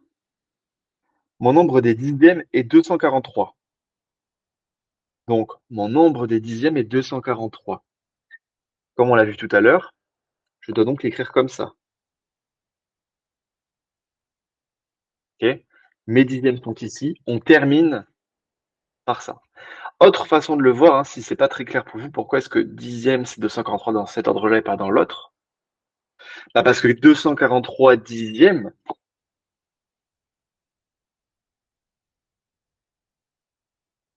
on peut aussi l'écrire 24,3. Qui permet de justifier qu'on a cette écriture-là. OK? Donc 243 dixièmes, c'est 24 paquets de 10 plus un paquet de 3. Alors, on va pas parler en termes de paquets, c'est moins clair. Mais voilà. Mon chiffre des centièmes est la somme de celui des unités et de celui des dixièmes. Unité, dixième, la somme, pareil, on révise ce qu'on a vu, qui dit somme, dit le résultat d'une addition. Donc 4 plus 3, 7. Et mon chiffre des millièmes, donc dixième, centième, millième, et le produit, donc le produit, on se rappelle, c'est les résultats d'une multiplication, donc de celui des dizaines et par celui des dixièmes. Donc, dizaines par dixième, 2 fois 3, 6. 24,376.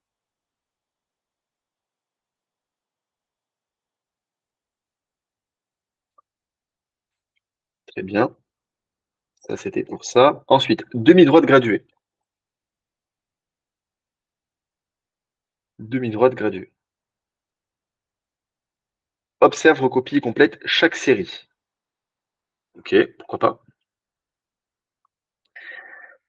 Alors, 5,6, 5,7. On continue par. On voit qu'à chaque fois, on va augmenter 2. 8, Voilà.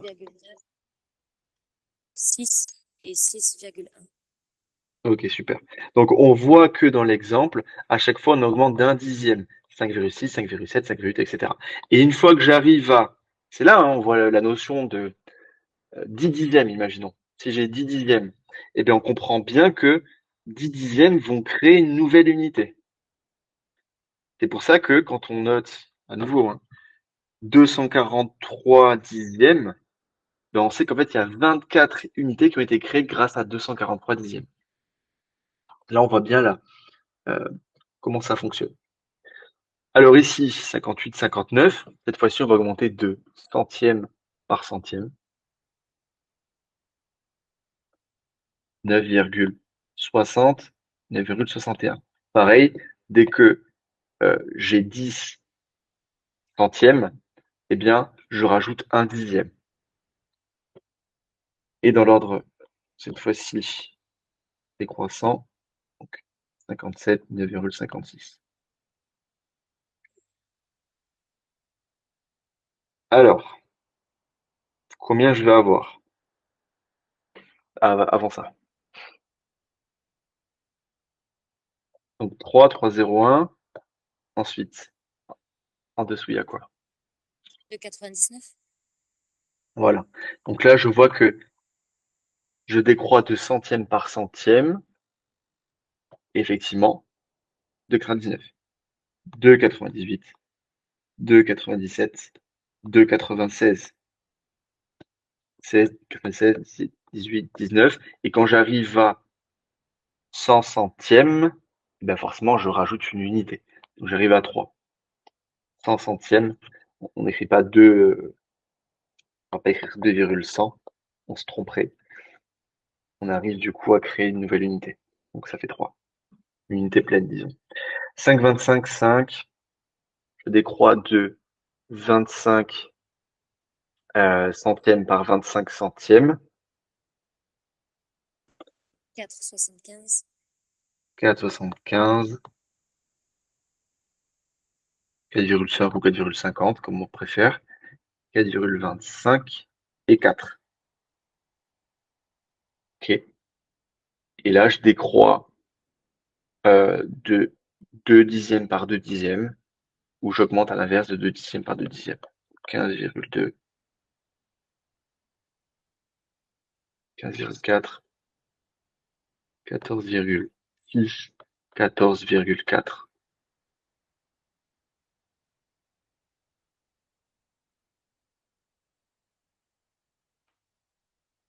Parfait. Sur le premier exercice, maintenant le second.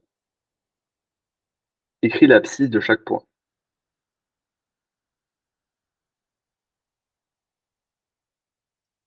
Alors, l'abscisse de chaque point, je rappelle, l'abscisse, c'est la position sur la demi-droite graduée. Quelle est la position de A?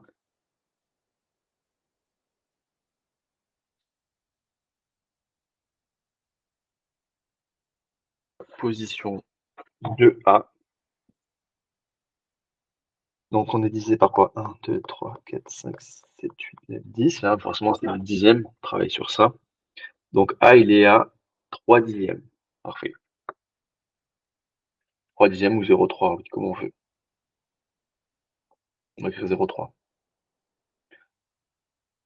Généralement, quand on note les coordonnées d'un point, son abscisse et son ordonnée, que son abscisse ou que son ordonnée, on va noter plutôt l'écriture décimale.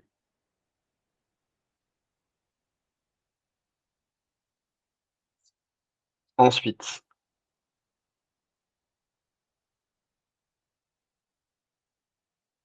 un virgule trois ou 13e ou 1 dixième plus 3. B 1,3. B 1,3. Ouais, 1,3.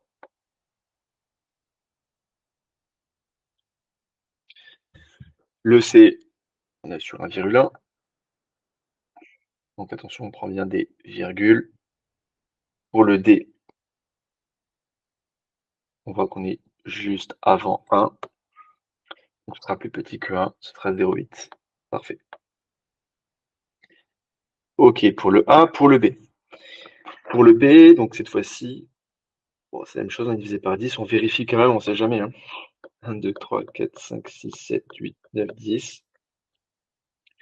Et on a le E. Le E qui a 12,1 Super, donc, donc 12 unités et 1 dixième. Le F qui va être à 12,3. Le G, 2, 3, 4, 5.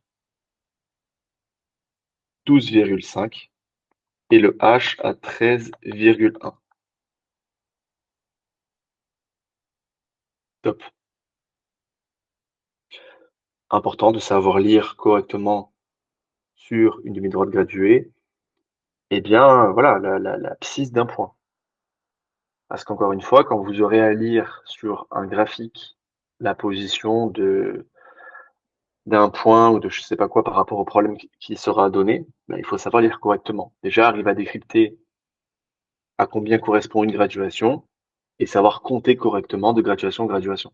C'est du détail, mais c'est essentiel pour répondre aux exercices type CRPE, type graphique. Alors là, cette fois-ci, on n'avance pas de dixième en dixième.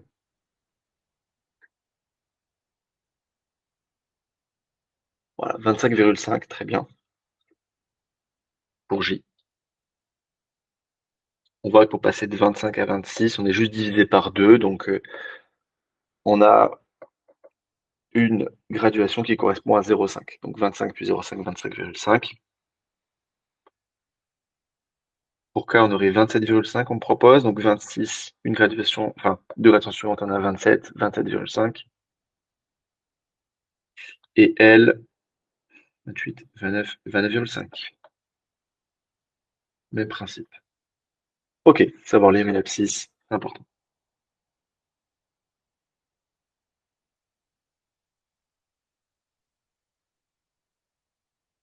Et le dernier exercice là, ce serait celui-ci. Alors voilà, sur les exercices du CRPE, ça va être du papier millimétré qui sera présenté dans les exos. Comme son nom l'indique, pardon, le papier millimétré donne la graduation au millimètre. Donc ça permet d'être plus précis pour la lecture des coordonnées, enfin des abscisses, des ordonnées et des points. Reproduis chaque demi-droite graduée, puis place-y les points demandés. Donc là, on veut être à 13,5. Donc 9, je suis ici. Je comprends que une unité correspond à 2 grands carreaux. Voilà. Donc maintenant que j'ai compris ça, 10, 11, 12, 13. Il va donc être à 14. Donc si je les écris, là je suis à 13, là je suis à 14. Du coup, au milieu, là je suis à 13,5. Et donc c'est là que je dois placer mon point A. Mon point B qui était à 8,9. Donc, je m'aperçois que un petit carreau fait 1 dixième. D'accord? Puisque j'ai en total 10 carreaux, là on va faire cet exemple ici. Là, si je compte les petits carreaux de 9 à 10, j'en ai 10. Et ça me permet de gagner une unité. Ça veut dire que un carreau correspond à 0,1. Juste petite technique, si jamais, des fois il y a des graduations qui sont un peu méchantes. Bon, ça, c'est assez rare ceci dit, mais on ne sait jamais. Il faut que vous fassiez pour connaître la valeur d'une graduation, c'est de vous dire, par exemple, là de 9 à 10, je gagne une unité, et cette unité, elle est divisée en combien de parties? Donc là, en combien de petits carreaux? Elle est divisée en 10 carreaux, 10 petits carreaux. Donc ça me donne la valeur pour un carreau, la graduation pour un petit carreau. Donc ça marchera toujours. Bon, là, c'est pas spécialement compliqué, mais ça peut arriver qu'il y ait des graduations un peu plus dures. Dans ces cas-là, peu importe, il faut que vous fassiez, c'est que vous prenez un repère, un autre, vous regardez combien il y a d'unités pour arriver d'un repère à l'autre, et que vous divisez par le nombre de sections qui sont présentées, pour connaître la valeur d'une section. Donc, qu'est-ce qu'il fallait qu'on fasse? 8,9. Donc si c'est 0,1, donc 1 dixième pour un petit carreau, 8,9 va être ici. Juste avant 9, 1 dixième avant 8,9. Là, on a notre point B. Le point C est à 10,7. On sait d'ores et déjà que là, on a 10,5 avec le milieu. Et du coup, on a deux graduations de plus, deux petits carrés de plus. On est là. Là, on a le point C.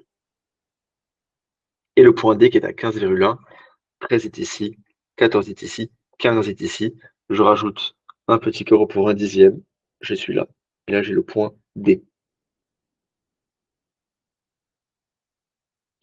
0,2. Donc là, pareil, on voit que pour passer d'une unité à l'autre, qu'est-ce qui se passe? On augmente d'un dixième. Donc moi, je cherche 2 dixièmes. Il va être ici.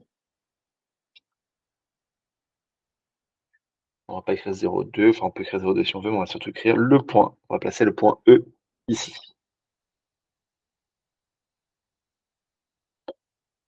2 dixièmes. 0,9, donc 3, 4, 5, 6, 7, 8, 9 est ici.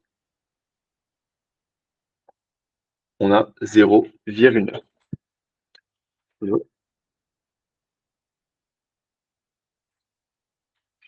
Du coup, chose intéressante, là je dois placer 0,45. Alors bon, spontanément on peut se dire, on est assez à l'aise ici, du coup on a 0,5, donc 0,45 est au milieu. Ici on a le point G, 0,45. Sinon, même technique que ce que j'ai exprimé tout à l'heure, je me dis, je prends deux repères, ok, 0,4, 0,5. Bon, pour passer de 0,4 à 0,5, j'augmente de 1 dixième. Je peux faire ça si je suis plus à l'aise. J'augmente de plus 1 dixième, ok.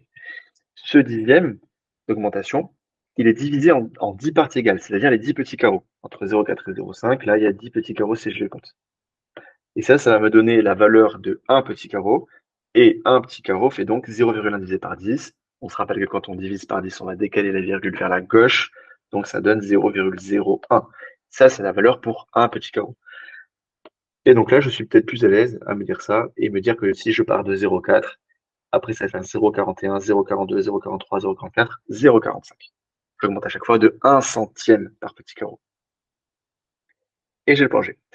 H, 0,63, donc 0,5 est ici, 0,6 est là, et j'ai 3 centièmes de plus à rajouter. 1, 2, 3. Ici, j'ai le point H.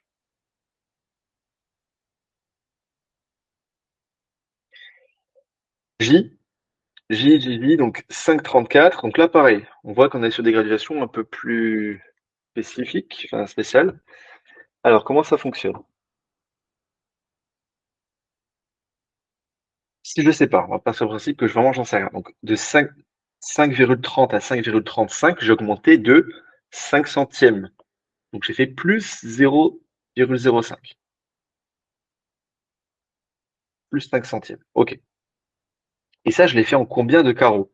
Je l'ai fait en... Alors, déjà, on va essayer de connaître par quoi on avance à chaque fois. Je l'ai fait, donc si je le divise en 1, 2, 3, 4, 5, en 5 portions égales, ça va me donner la valeur de une portion, pour l'augmentation de une portion. Alors, 0,05 divisé par 5. Petite technique pour calculer ça, si on n'est pas spécialement à l'aise, je vous montre. On peut tricher. On avait pas mal triché dans le premier live, là on peut s'y remettre un petit peu. On peut dire que c'est pareil que 5 sur 5, donc 1. Mais ce qui ne va pas avec ce que je viens de faire, évidemment, c'est que c'était pas 5 divisé par 5. Mon calcul que je devais faire, c'était 0,05 par 5. Bon, ben, pour rattraper la triche que j'ai fait, c'est-à-dire en fait j'ai multiplié par 100 mon 0,05 pour obtenir du 5. Mon résultat, je dois maintenant le diviser par 100 pour rattraper la technique que j'ai essayé de faire. Donc maintenant, je dois faire 1 divisé par 100, donc ça fait 1 centième. Donc je répète, j'annule en fait les virgules en rajoutant, en faisant fois 100 pour passer de 0,05 à 5 et fait fois 100 au numérateur. J'obtiens 1, donc ça me permet de 5 sur 5, ça fait 1, ça c'est assez facile à connaître.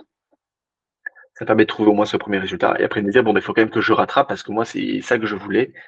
Donc, vu que j'ai multiplié par 100, j'ai un peu triché. Mon résultat, je dois le diviser par 100 pour retrouver le résultat attendu. 0,01. Ça veut dire que j'augmente de 0,01 en 0,01. De 1 centième en 1 centième. Ce qui est assez visible, hein, mais il peut arriver qu'on ne soit pas forcément à l'aise avec ça. Donc, c'est toujours bien de savoir comment le retrouver. 5,31, 5,32, 5,33, 5,34. On avance de 1 centième moins 1 centième. OK.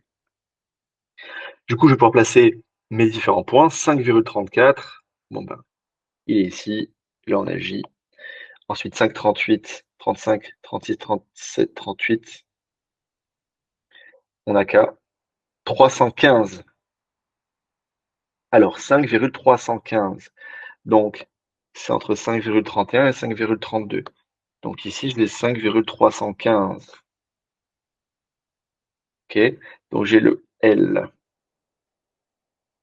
Même chose, si je suis pas très à l'aise, parce que là, c'est les millièmes, ben, je me dis pour passer de là à là, donc de 1 centième, faire plus 1 centième, je dois diviser mon centième, pardon, mon augmentation de 1 centième, elle est divisée par 10 petits carreaux. Ça me donne la valeur de 1 petit carreau. 0,001. 1 millième. Ça veut dire qu'un petit carreau me permet d'avancer de 1 millième en 1 millième. Donc c'est, je vais avoir 5,31, puis 5,311, 312, 313, 314, 315. Et je retrouve la position de L. Et 5,304 va donc, avec le même principe, 30. Donc ici, on a 30. OK. 304, ça va être là. J'augmente de 1 millième en 1 millième. 1, 2, 3, 4, 304 est ici. Et j'ai le point M.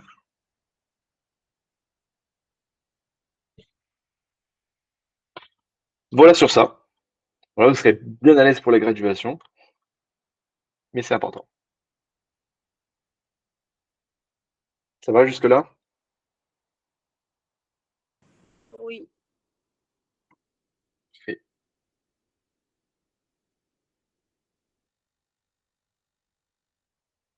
Comparaison et rangement. Comparaison et rangement. Ça. Reproduis cette demi-droite graduée et place-y des points. Ok, on va le faire.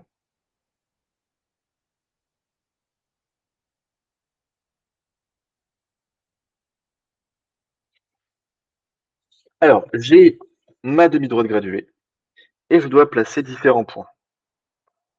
Première étape, toujours, essayer de comprendre comment fonctionne ma graduation. Là, j'ai 10 séparations. 1, 2, 3, 4, 5, 6, 7, 8, 9, 10. Donc, un dixième a été séparé par 10 parties égales. Donc, ça veut dire que je vais augmenter de 1 centième en 1 centième. Si je veux 4,81, c'est du coup 1 centième de plus que 4,8. 4,8, c'est pareil que 4,81. Ici, j'ai du coup mon point A. Le point B, 4,73. Pareil, 70, 11, 12, 13. J'ai mon point B. Mon point C, 4,69. Il est ici. D, 4,75. 11, 12, 13, 14, 15. Il est ici. Le point D. OK. Même principe que ce qu'on vient de voir. Ça, c'était pour le A. Pour le B, on va cette fois-ci faire de la comparaison, recopie puis complète avec inférieur ou supérieur. 4,75, il est comment? Supérieur ou inférieur? Supérieur. Ok, il est supérieur. On se rappelle, on aura des parties entières 4 et 4, impossible de discriminer les deux nombres. Ensuite, bon, soit on avance, dixième, on compare 7 et 6, qui est le plus grand? C'est 7. 415 est du coup le plus grand. Ou alors on regarde directement le nombre entier, mais pour ça, il faut qu'il y ait autant de chiffres après la virgule pour pouvoir faire correctement la comparaison. 75 est bien plus grand que 68, donc ce nombre-là est plus grand. Ici, 413 est inférieur ou supérieur? Plus petit. Plus petit, inférieur, très bien. Encore une fois, parce que 4,8, donc déjà les parties entières 4, 4, identiques, on peut pas. 7 et 8, qui est le plus grand? C'est 8. Donc ce nombre-là est plus grand. Et si on comparait avec autant de chiffres après les virgules, on avait effectivement que 80 était supérieur à 73, et donc 4,80 est plus grand que 4,73. 4,81 et 4,70, même principe. On va avoir 4,80 supérieur à 4,70. 4 et 4 identiques. Et 8 et 7, 8 est supérieur. Ou alors 80 est plus grand que 70. Ça fonctionne aussi. Pour le 33, c'est OK. Le 34, encore de la comparaison.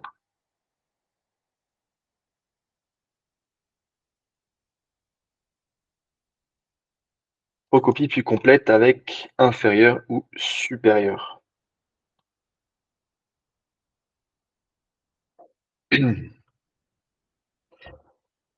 Alors, 32 sur 100 et 45 sur 100.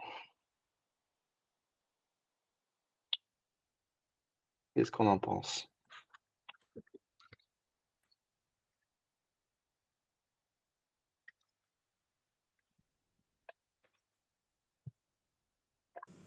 « 32 sur 100 est plus petit. » 32 sur 100 est plus petit, oui. Alors, plusieurs façons de le savoir. Soit on se rappelle de ce qu'on a vu précédemment, où on a dit que pour un dénominateur identique, plus mon numérateur est grand, plus mon nombre, donc ma fraction est grande. Pour un dénominateur identique, plus mon nombre, donc mon numérateur est petit, plus le nombre général va être petit. Ok. Sinon, 32 sur 100, c'est pareil que 0,32. Et 45 sur 100, c'est pareil que 0,45. Et donc là, on voit bien que 0,32 est plus petit que 0,45.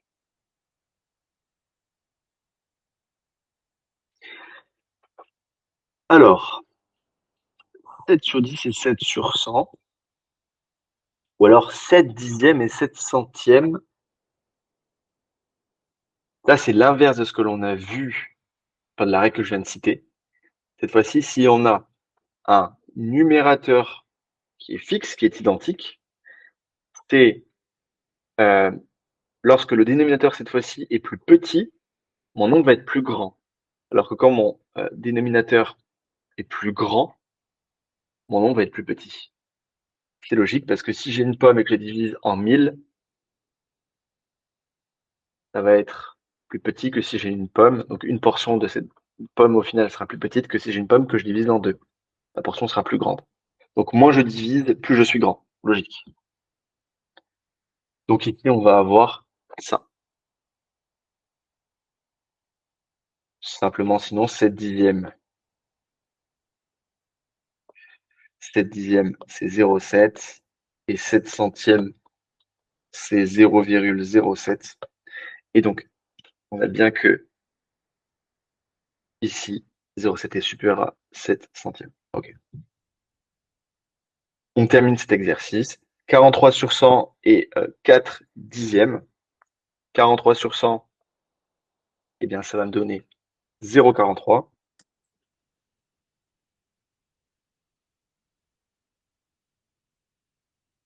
4 dixièmes, ça va me donner 0,4. Et là, on peut faire la comparaison. 0,43 va être supérieur à 0,4. OK. Autre façon, je peux multiplier par 100 en haut en bas. On a dit qu'on pouvait, par 10 en haut et en bas pour 4 dixièmes. Donc au numérateur et au dénominateur, à la fois on va multiplier par 10. Multiplier par 10, ça nous permet de rajouter un 0. Et là, je peux comparer du coup avec un dénominateur identique. 100. 43 est supérieur à 40. Numérateur est plus grand en haut pour un même dénominateur en bas. Du coup, c'est le nombre le plus grand.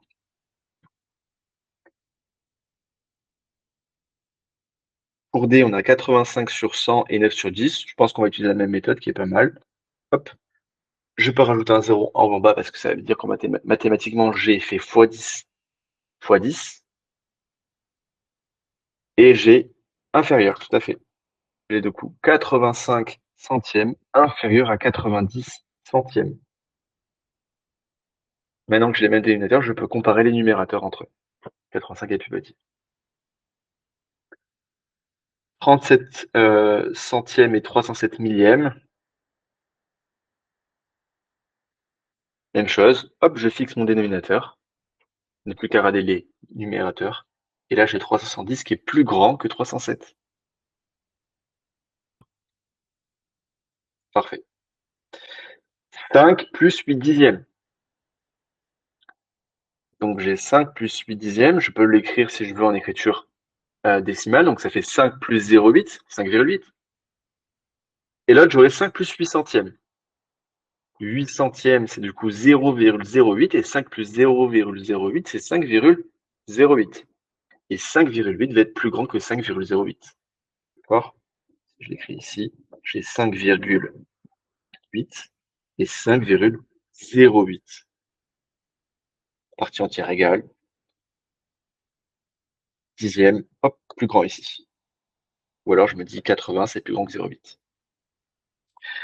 Voilà pour ça. Pour le G, 3,22 est supérieur à 3,2, on me propose. Donc, 3,22 supérieur à 3,2, ouais. 2 dixièmes et en 22 centièmes. 22 centièmes, c'est 0,22. 2 dixièmes, c'est 0,2. Donc, je vais en fait comparer 3,2 et 3,22 chiffres de la partie entière identique, j'ai eu des dixièmes identiques, chiffre des centièmes, plus grand dans ce cas-là. Ici, c'est 0. Donc, oui, comme ça. Dernière technique qu'on va faire comme tout à l'heure. Alors, qu'est-ce qu'il veut? Ok, en train de réfléchir. Donc là, j'ai 7859 millièmes est plus ou moins grand que 78 plus 59 centièmes. Je vais l'écrire en écriture décimale. Donc, 7859 divisé par 1000, c'est 7,859. Je décale la virgule de 3 vers la gauche. Et j'ai 78 plus 59 centièmes, qui fait du coup 0,59, qui fait 78,59. Et je dois donc comparer 7,859 et 78,59. Partie entière suffit à comparer les deux, supérieur dans ce cas-là. Effectivement, 78 en partie entière est plus grand que 7. Et de toute façon, là, ça se voyait. Pourquoi? Parce que là, on sait qu'on a 78 en partie entière. Ok, très bien. Et là, on a 7859 quelque chose divisé par 1000. Bon, déjà, combien j'ai de paquets de 1000 dans 7000? Ben, j'en ai 7. Plus après, des poussières. 859 divisé par 1000. 859 millièmes. Ok, voilà pour aujourd'hui. Qu'est-ce qu'on a loupé?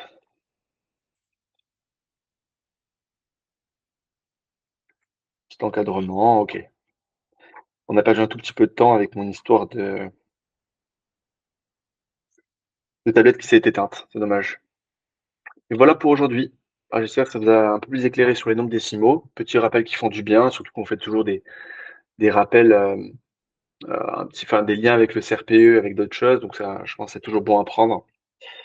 Vous retrouverez bien sûr le replay que je mettrai en ligne peut-être demain ou après-demain. Et là, ce soir, je vais remettre le replay d'hier. Ça, normalement, je vais sortir, enfin, ou cet après-midi, je vais sortir le replay d'hier. Avec plaisir, Waïda. Merci à toi pour ta présence aussi. Mois de juillet, 8h30, 10h30, un dimanche. Bravo à vous. Avec plaisir, Laurie. Merci à tout le monde. Merci pour votre participation, c'est cool. Je vous dis à bientôt. Bonne journée. À la semaine prochaine. Au revoir.